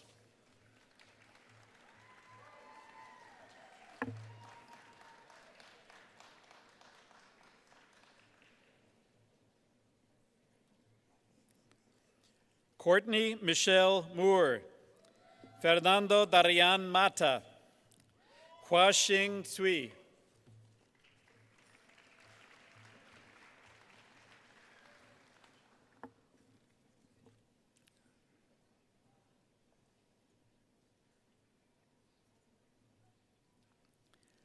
Jayue Dong, Gabriela Ruth Parma, Daryl Engel,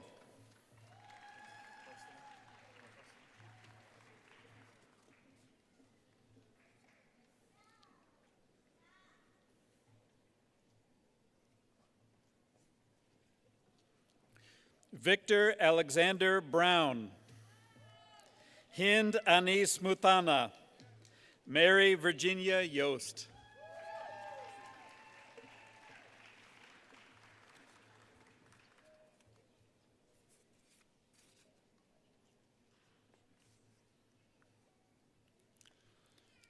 Malcolm Xavier, Zachary Jamond Watts. Ro Chun Lee.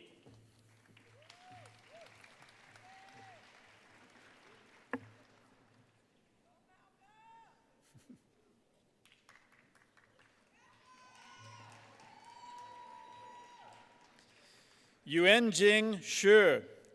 Tien Tang. Lisa P. Renaud.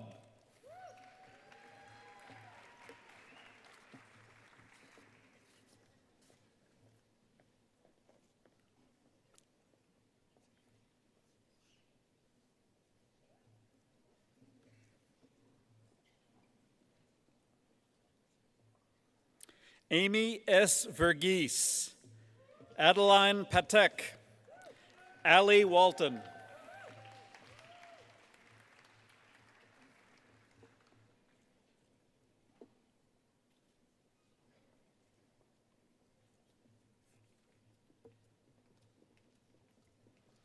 Madison S. Turca. Victoria Olivia Forte. Tiana Tony Bennett.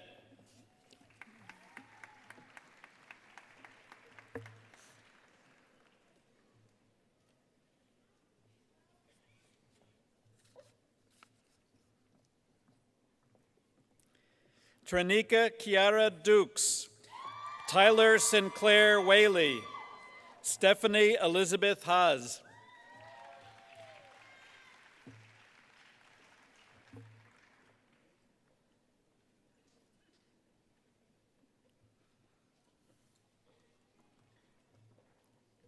Marissa Rosenblatt.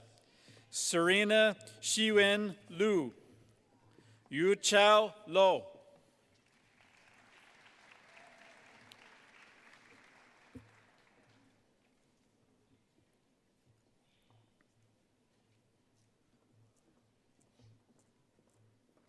Yu Hao Lee.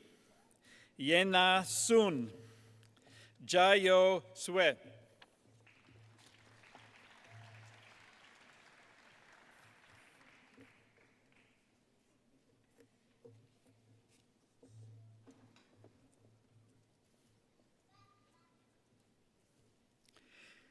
Tian Hao Zhou. Isaac Ross Mung. Andrea Reyes.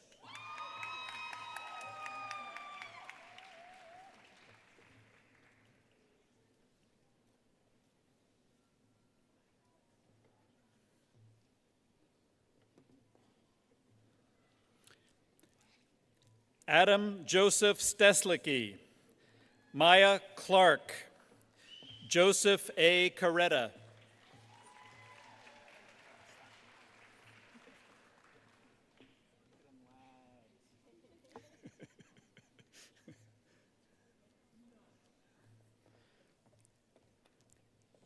Kevin James Ingram.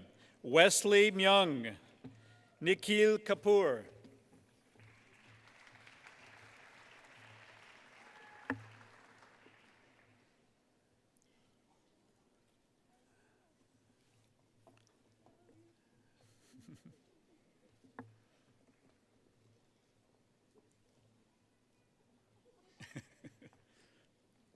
Lauren R. Griffin.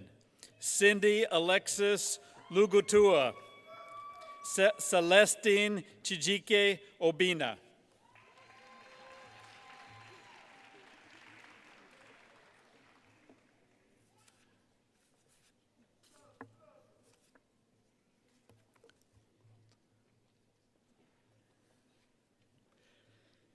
Heather Ellen McConnell Smith. John Henry Groth. Vikrant Datta.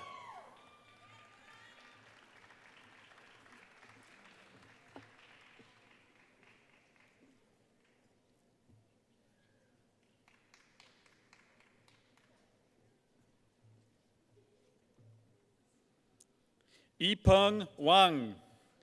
Sing Yi Pan. Xiaohan Chu.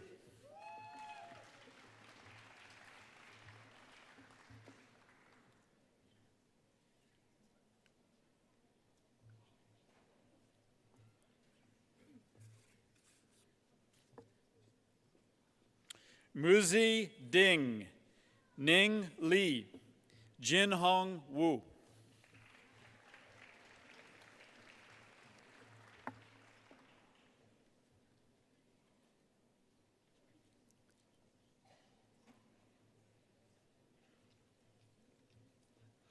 Juan M. Teo Haynes, Derek Laron Cabrera, Aurica Revez with Aneldi,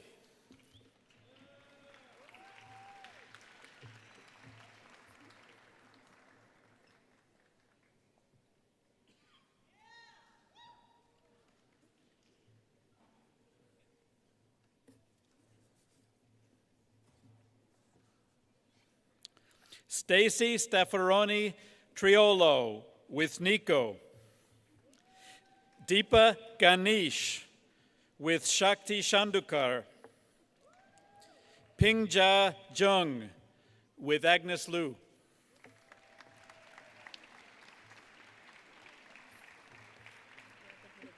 Yeah.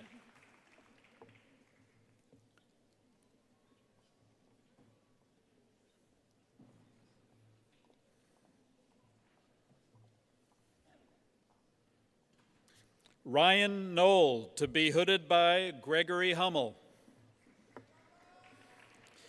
Robert Rafer to be hooded by Professor Wendy Muchman. And Haley Lauren O'Leary to be hooded by Monica Dudley Weldon. You go ahead. Go ahead.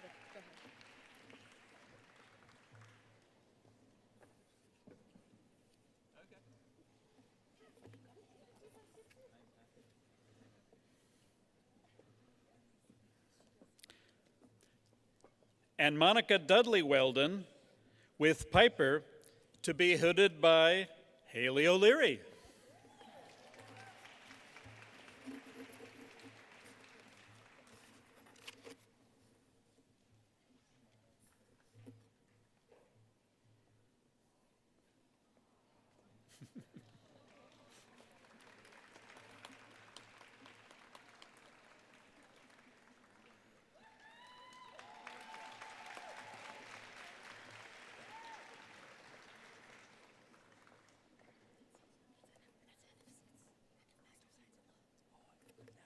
The end of the Master of Science in Laws.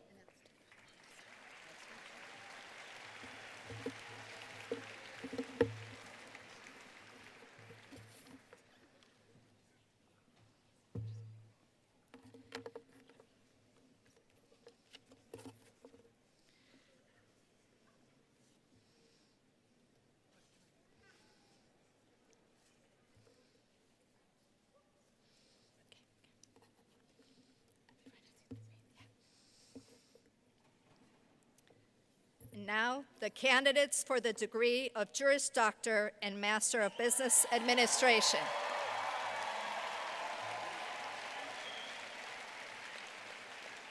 To be hooded by Wendy Muchman, James Vander, and Steve Reed. Kristen Modi, Michael Minsuk Choi, Rohan Reddy,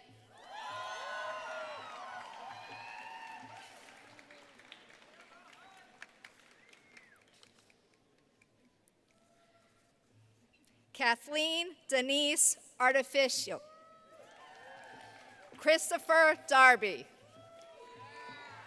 Prabhu Suresh,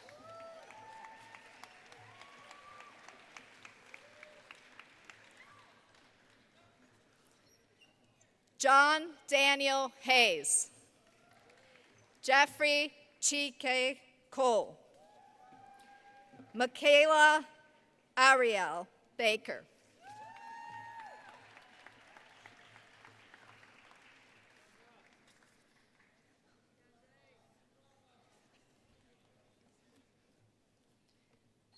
Nicholas Malcolm Delaplane Britton,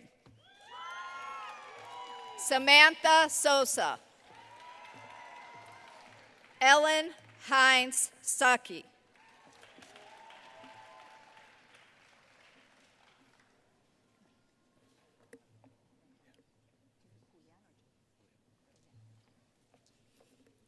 Julian Evan Musikant, Henry Rittenberg, Michelle Corrine Rocha Fria,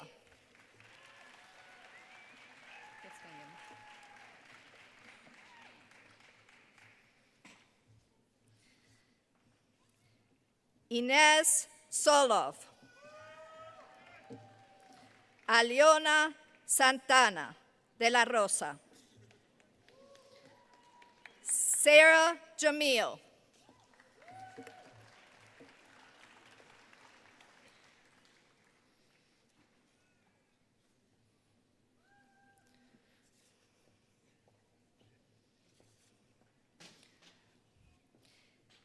Zhongya Zhang, Varun Bhatnagar, Sung Kyu Hong,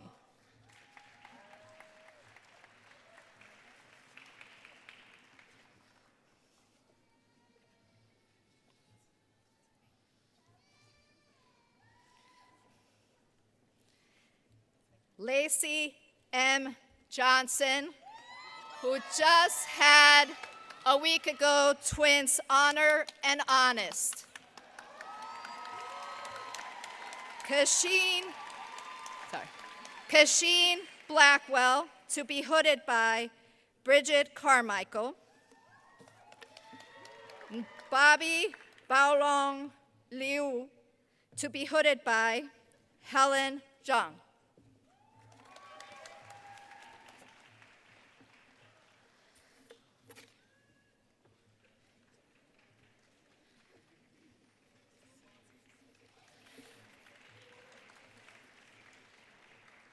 And that is the end of the Juris Doctor and Master of Business Administration candidates.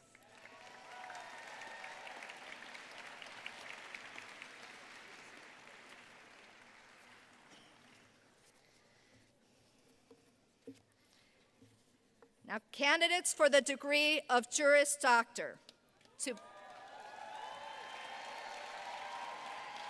be hooded by Whitney Munchman, James Vander, and Steve Reed. Bradford McGann. Catherine Speckles. Michael Pranger.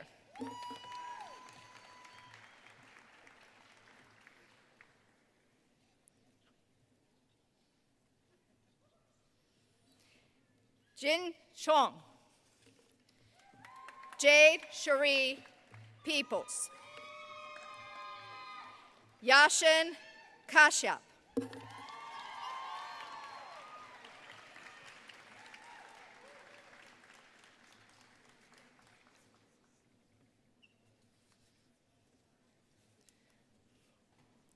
Zoe Reinstein. Alice Preminger. Catherine Plaster.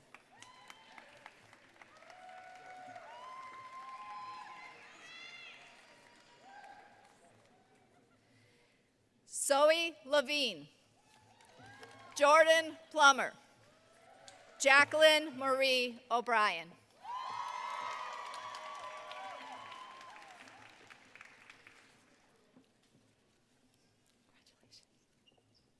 Clara Petch. Lauren Stapleton. Lauren Elizabeth McBride.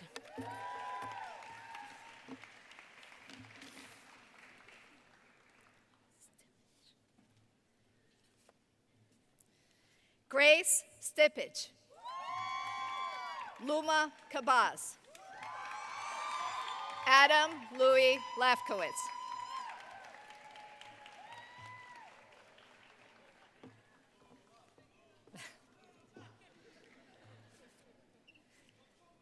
Olivia Miller. Chloe Winona Smeltzer. Juliette Sobel.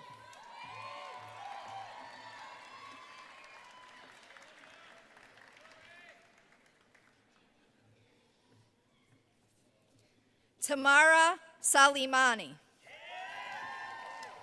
Megan Elizabeth Mayer. Martha Keela.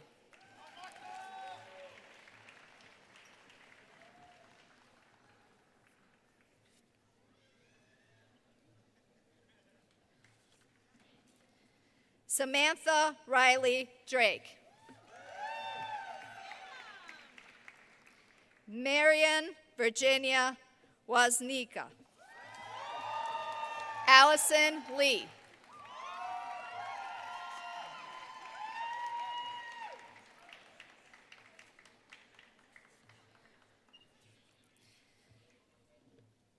Lila Wren Kleban.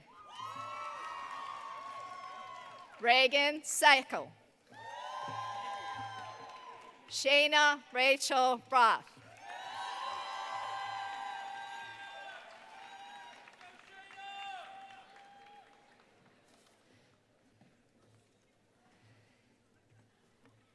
Sarah Wolf Knight.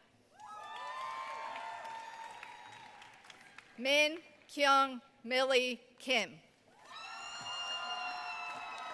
Jessica Kittleberger.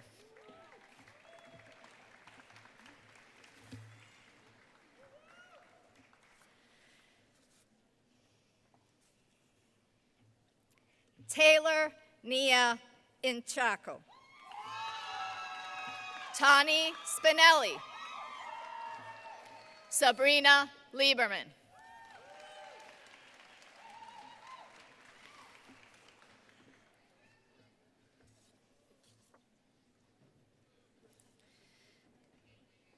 Daniel Silberberg. John Warren. Tahire Kudemi.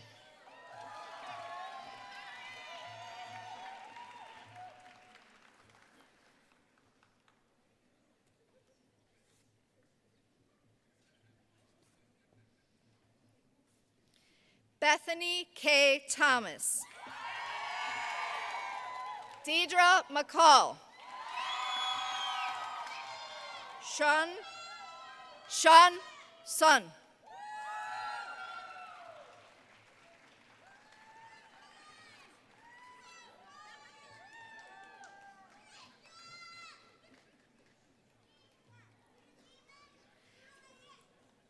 Elizabeth Ann Sanchez. Catherine Alyssa Dempsey. Mega Sauraut.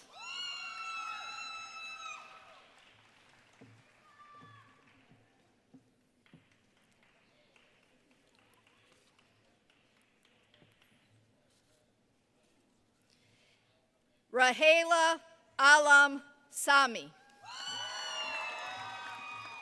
Jane Moy Rowley.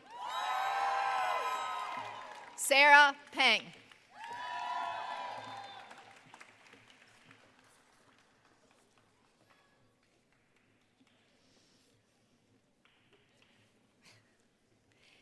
Tiffany Miller. Riley Patrick O'Farrell. Jackson Slaughter.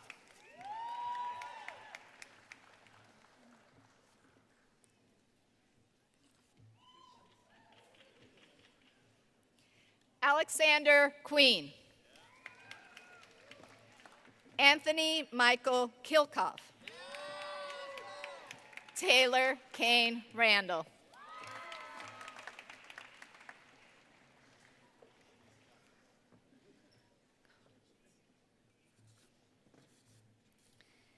Nicole Julia Koshavatsky. Jared Staley. Sarah Turner.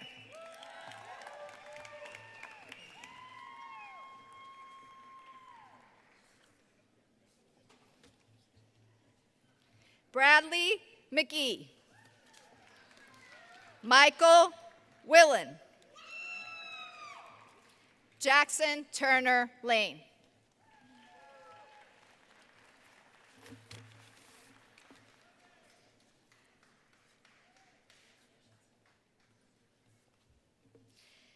Shen Peng.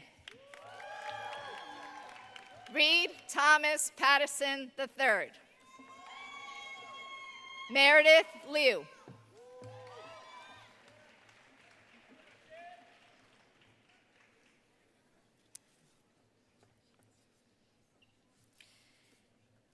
Yu Hyung Jane Lee. Jennifer Daeun Yi. Jenny Kim.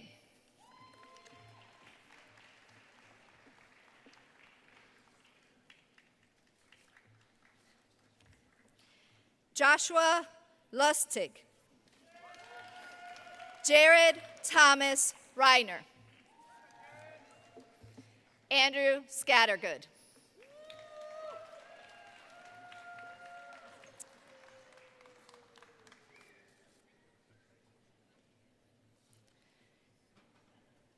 Shane Ali Visram. Danny Wong. Angela O.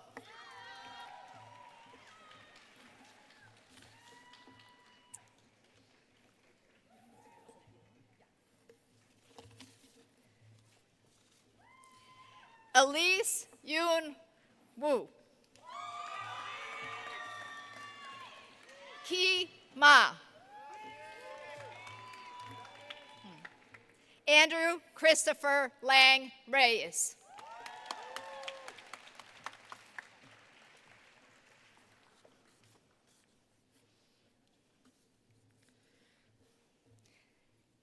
Andreas Christian Rausch.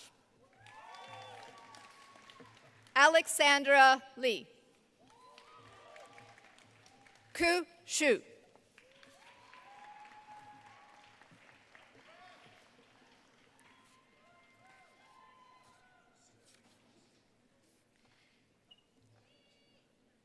Anima Anwar.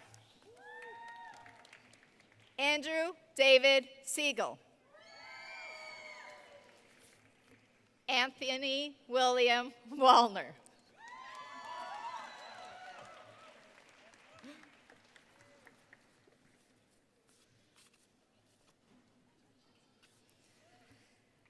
Catherine Sears.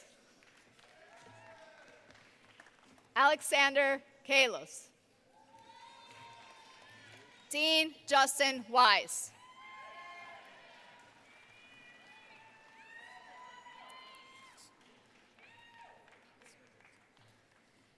Anthony Joseph Vitucci. Andrew William Schutz. Drake Palsgraf Saffel.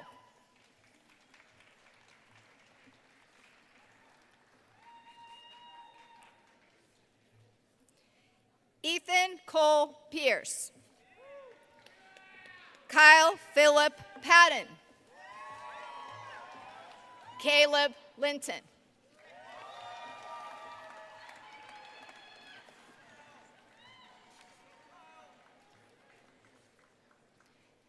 Samuel Mitchell. Jordan T. Krieger. Julia Morandi.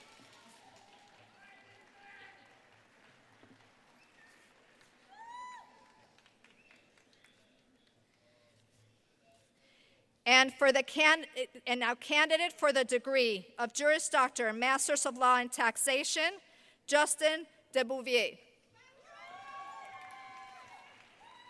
Accompanied now with continuing with candidates for the degree of Juris Doctor, Chad Malik Tucker. And Jonathan Martin Ward.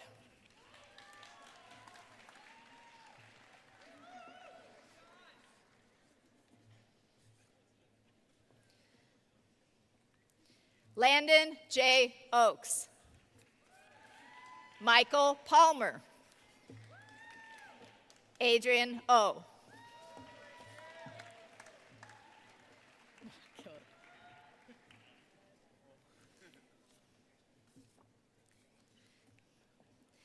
Crystal Jingjing Ye.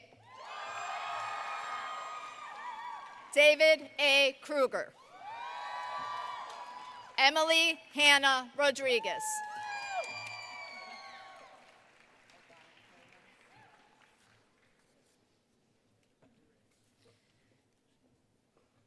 Jessica Allison Vishny.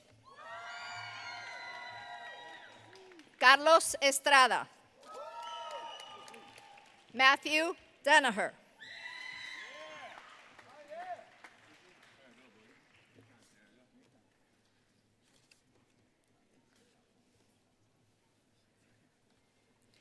Samuel Gorolski. Luke D. Shadley. Jordan Noah Schwartz.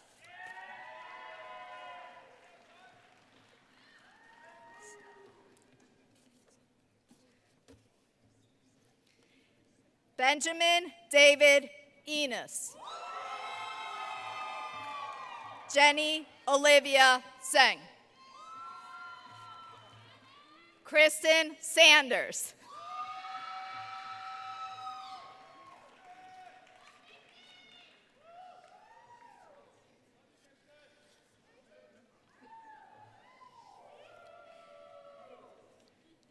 Emil Yacer Arrieta.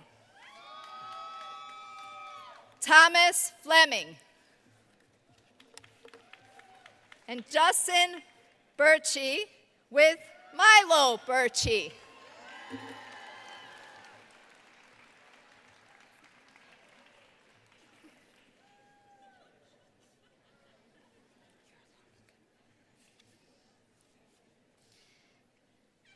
Yingning Tori Hu.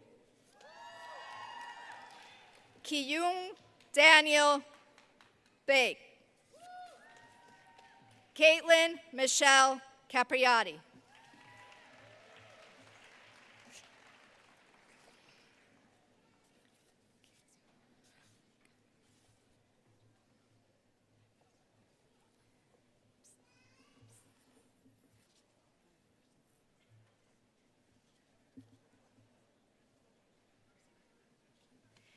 Aaron M. Wright. Matthew Randall Caster. Robin Kai.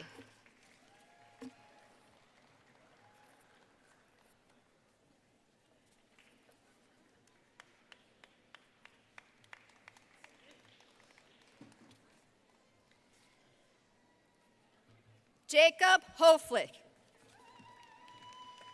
Max Finkelstein. Daniel John Cummins.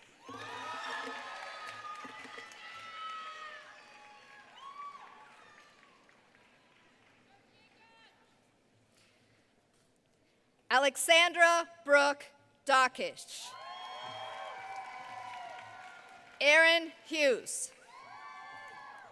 Monica Faye Bussey.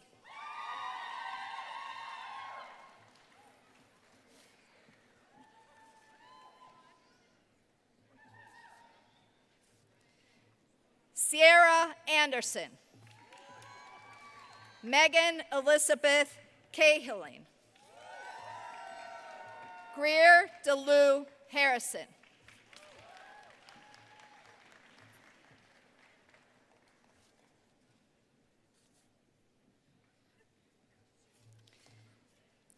George John Avdelas. Mick Timothy Borchert. Tessa Weil Greenberg.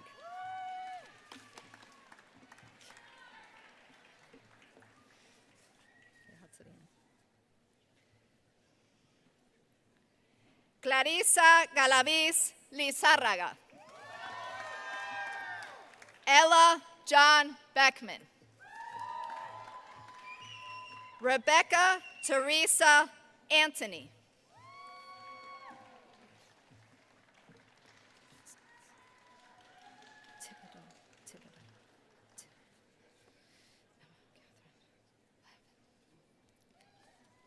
Elizabeth Anita Gaskins.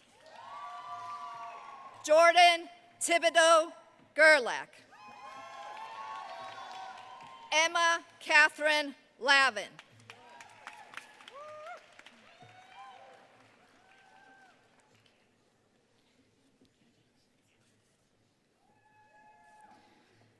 Kaylin Renee Church. Nathan E. Alamillo. Daniel John D'Amicio.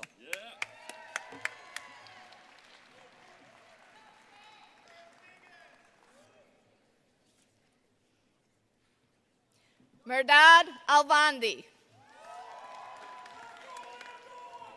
Gregory Garcia. Eric Y. Cheng.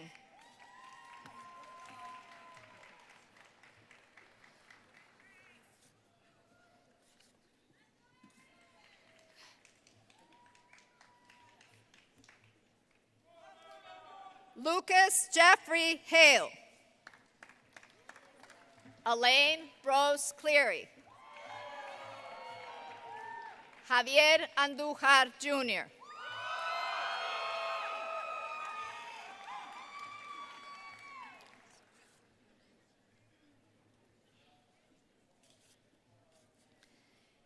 Jacob Thomas Albrecht.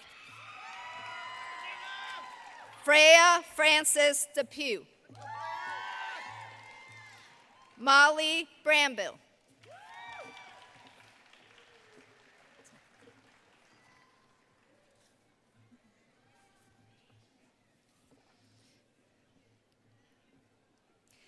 Mari Earhart Price. Ariana Banks. William Foy.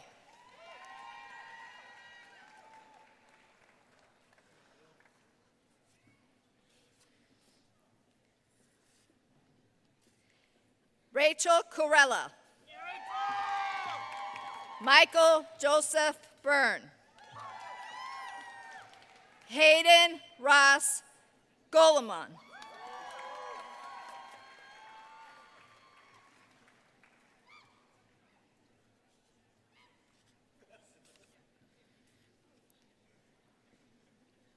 Emma Bourgeois. Alyssa Haley Brewer. Marjorie Carter.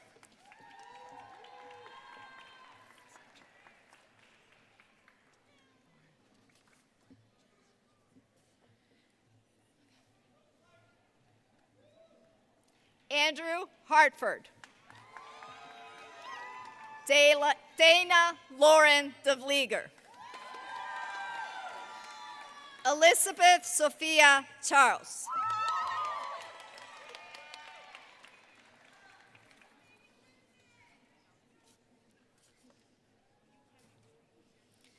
Rachel Catherine Ivanowski.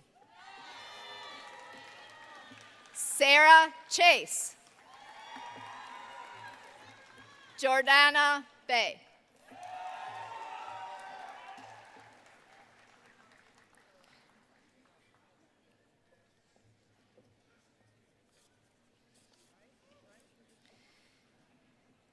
Cariana Artasian Monique Brown. Josephine Bryan. David Kohan Gadosh.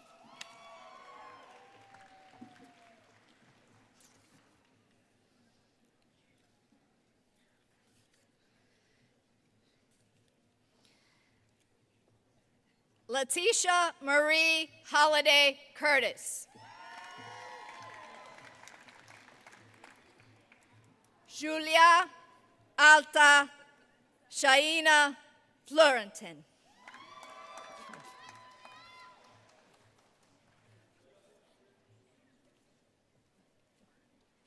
And Cindy Xingyi Kai.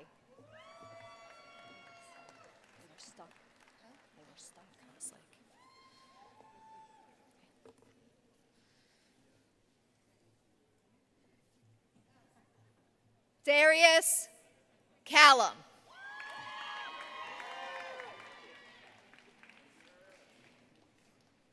Maggie Elizabeth Jokinen. Nicole Eatman.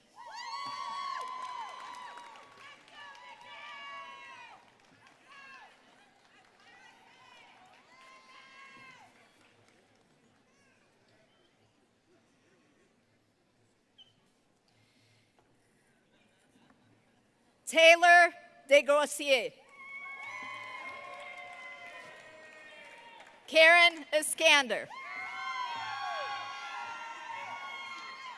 Michael Aridi Baraki.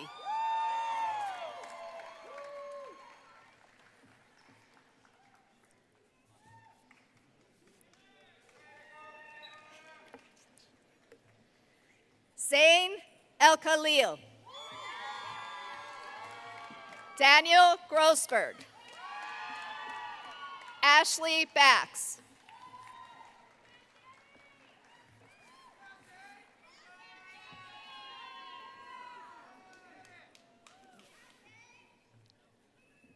Chad William Craycraft. Noah Bloomberg.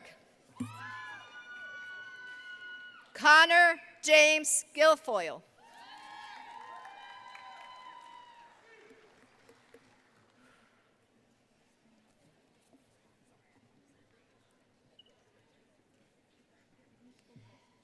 Ella Chakrek. Rachel Christina Cox. Anthony Thomas Canaris.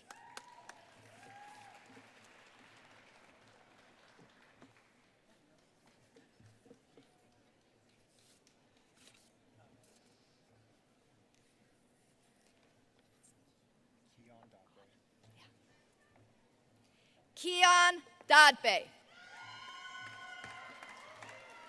Jonathan Roger Arnold.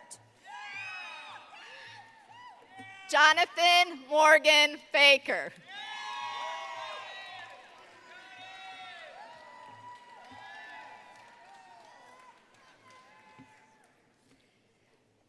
Zachary Coburn. Ephraim Philip Burke. Sakna Badbayar.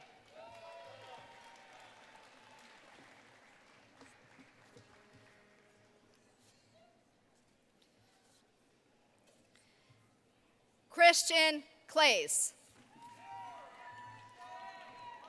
Dylan DeWitt. Olivia May Danner.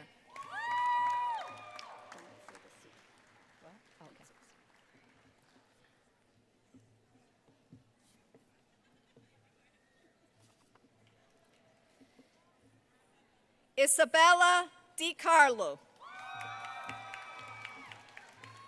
Amaranza Gomez. Amelia Dahl.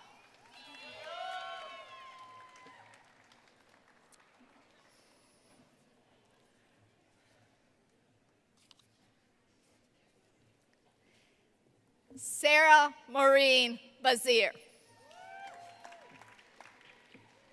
Deepa Chari. Kathleen Anna Drake Clancy.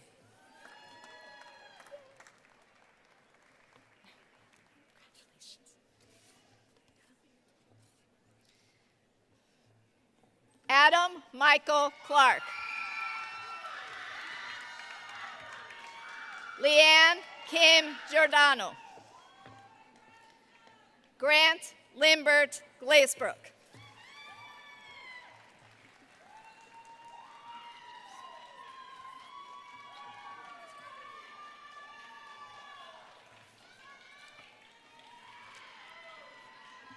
Peter James Hillary. Dominic Bayer. Jacob Andrew Basansini.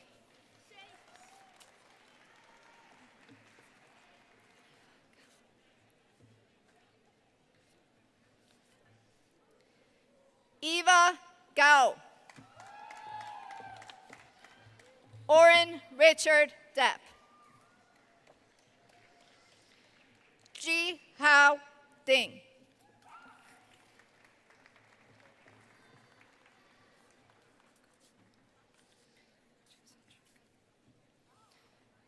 Jack Baumruck. Brendan Gilligan. James Aldred.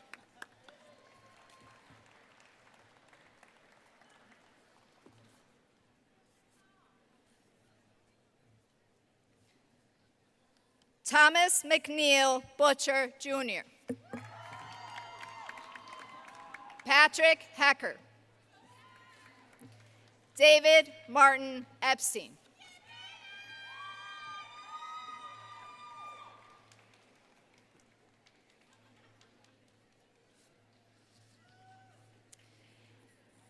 Matt Yi-Hoon Choi. Arnold Huang. Hanshen Chen.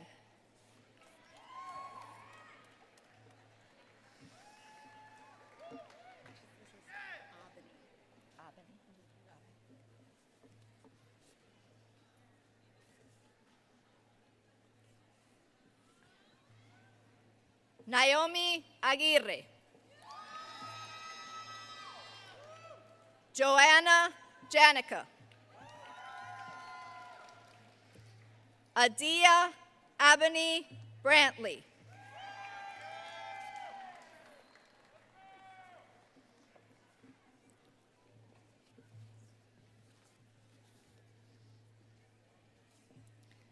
Austin Island. Richard Min. Jordan Pape with Sophie Pape.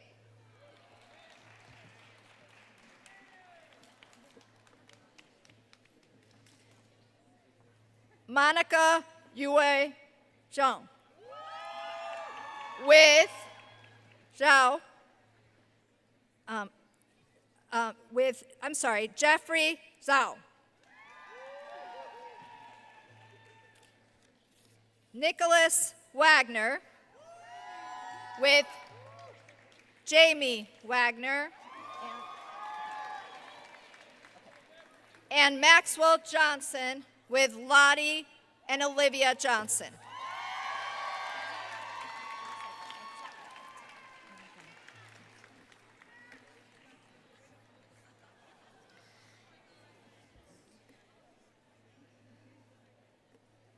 Michael Peter Bellis, to be hooded by Steve Art.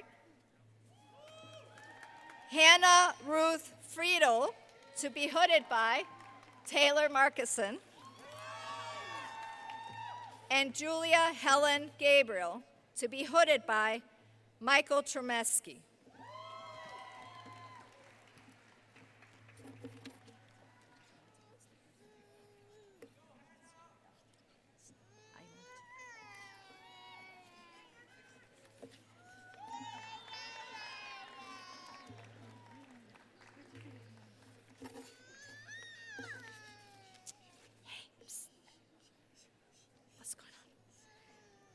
Valentina Lemez with Lazar Zivak. Thomas Joseph McDonough, to be hooded by Tom McDonough. Madeline Raffine Thompson, to be hooded by Amy Thompson.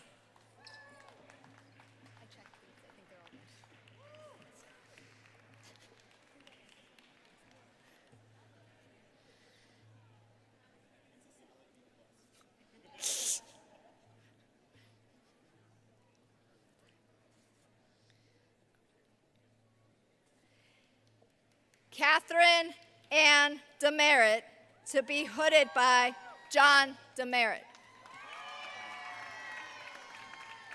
Duncan Michaels Weinstein, to be hooded by Blaine Weinstein. Bailey Michael Cordonier, to be hooded by Catherine Servone.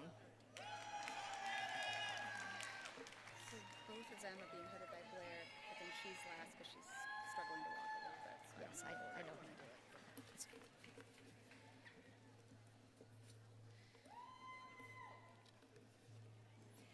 Kendall Wharton, to be hooded by Blair Matthews. And Sakia Dillard, to be hooded by Blair Matthews. Go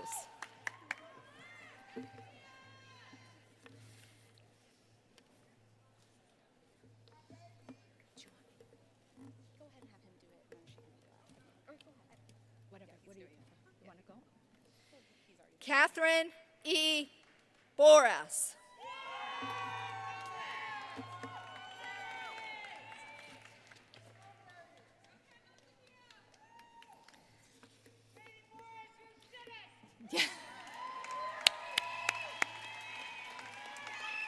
And that is the end of the candidates for the degree of Juris Doctor.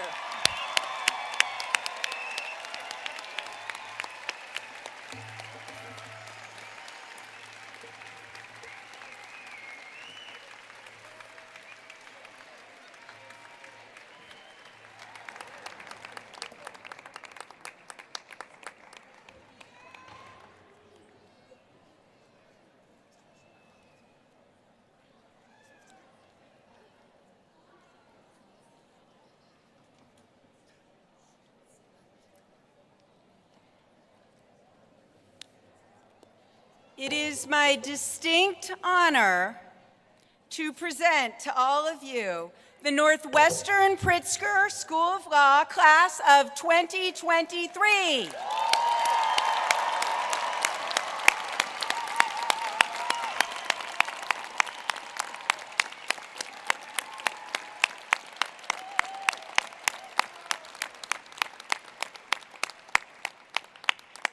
You all did it. Today marks the end of your time as a student and the beginning of another equally important relationship with the law school. Today, you join our alumni community of over 18,000 individuals worldwide. And as an alum, you'll always be a member of our Northwestern Pritzker Law family that spans the globe. As you navigate your careers ahead, you'll have access to the law school's many services. And I really encourage you to take advantage of those resources, maintain the wonderful relationships you've built here, and access the valuable network available to you as a Northwestern Pritzker Law graduate. We are here for you. We are here to support your professional and personal growth, and we also encourage you to pay it forward with the students who follow. As we come to the end of this ceremony, I wanted to share some final thoughts with the graduates. At this time of polarization, challenge, and change in our country and countries around the world, the importance of law simply could not be clearer. And as members of the legal profession, you have not only a unique opportunity, but a responsibility to contribute to justice and to make an impact. Technology, globalization, cross-cutting problems, the need for greater equity and justice, these things are transforming the practice of law in our society, and I don't need to tell this class that the pace of change has only accelerated while you've been in law school. Lawyers and legal professionals are still grappling with how the pivots to remote and hybrid work, including judicial hearings, or new technologies like ChatGPT, will change the work that we do.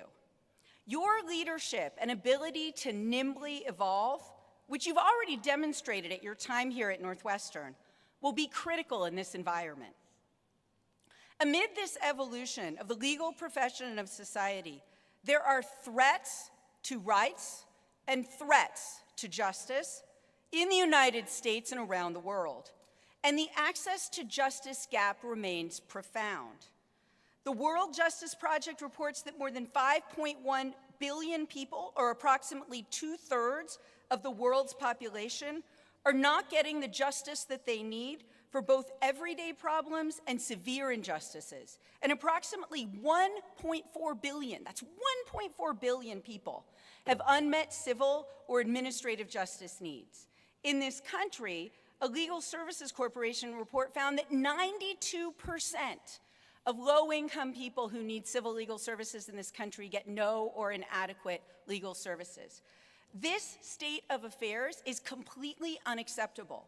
We, as lawyers and legal professionals, have an obligation and an opportunity to help advance justice and protect rights, to provide critically needed legal assistance, and find innovative pathways for the law to move forward. As you go through whatever steps and whatever career paths you move forward from this law school onto. Your class from around the United States and 35 places around the world has already partnered in law school with organizations here and around the world to address societal challenges and justice. And I encourage you as you move forward to find new ways to build needed partnerships with one another and our law school as we work together to make a difference. Beyond these major challenges and opportunities in the profession and our society, we all face choices about what kind of person we will be, what values we will embody, how we treat other people, and what it means to have balance in our lives. We have opportunities every day, small and large, to build community and pay it forward and lift up one another.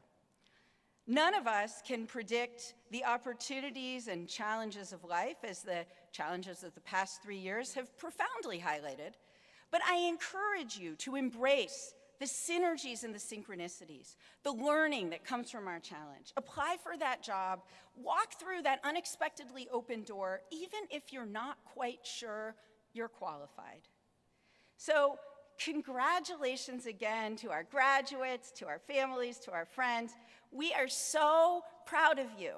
We could not be more proud of you, and we're so excited for you, and we wish you all the best as you launch into your legal careers. Please congratulate again the class of 2023.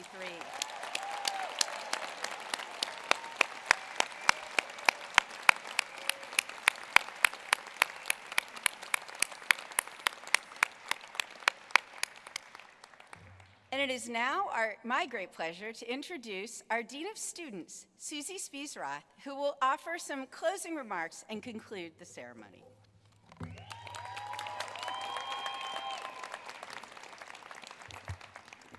Hi, everyone. I promise I'll be fast. I'm the only thing standing between you and the reception back at the law school, and if you're as hungry as I am, we got to get back there quickly. So first, I have to say it. You're going to hear it a million times today, but can we get another congratulations, Northwestern Law Class of 2023?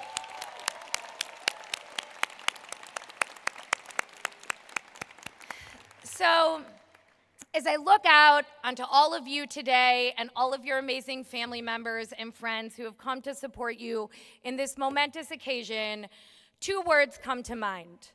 The first word is awe. As I was watching each of you walk across the stage today, I was in awe of the challenges that you have overcome to make it to this day, both small and almost insurmountable for some of you. I am in awe of the hard work you put in day and day out throughout your 1, 2, 3, or 4 years in this community to be able to make it to this day when we officially welcome you into our Northwestern Law alumni community. I am in awe of your grit. I'm in awe of your resilience. I'm in awe of your badassery. Sorry, earmuffs to all the children. I'm just in awe of you. You have earned this, and you have worked so hard. Never lose sight of the feeling that you have today of triumph, right? You did it, you made it, and you earned it. The second word that I want to leave you with, though, is joy.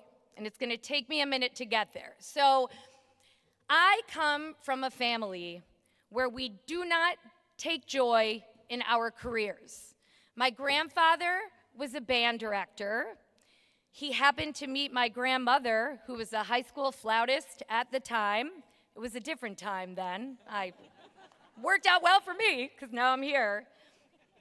And my dad would tell stories about how my grandpa would come home from work every single day, complaining about the students, complaining about his job, waiting until his pension would kick in, and telling my dad, I don't care what you do with your life, but promise me that you will never become a teacher.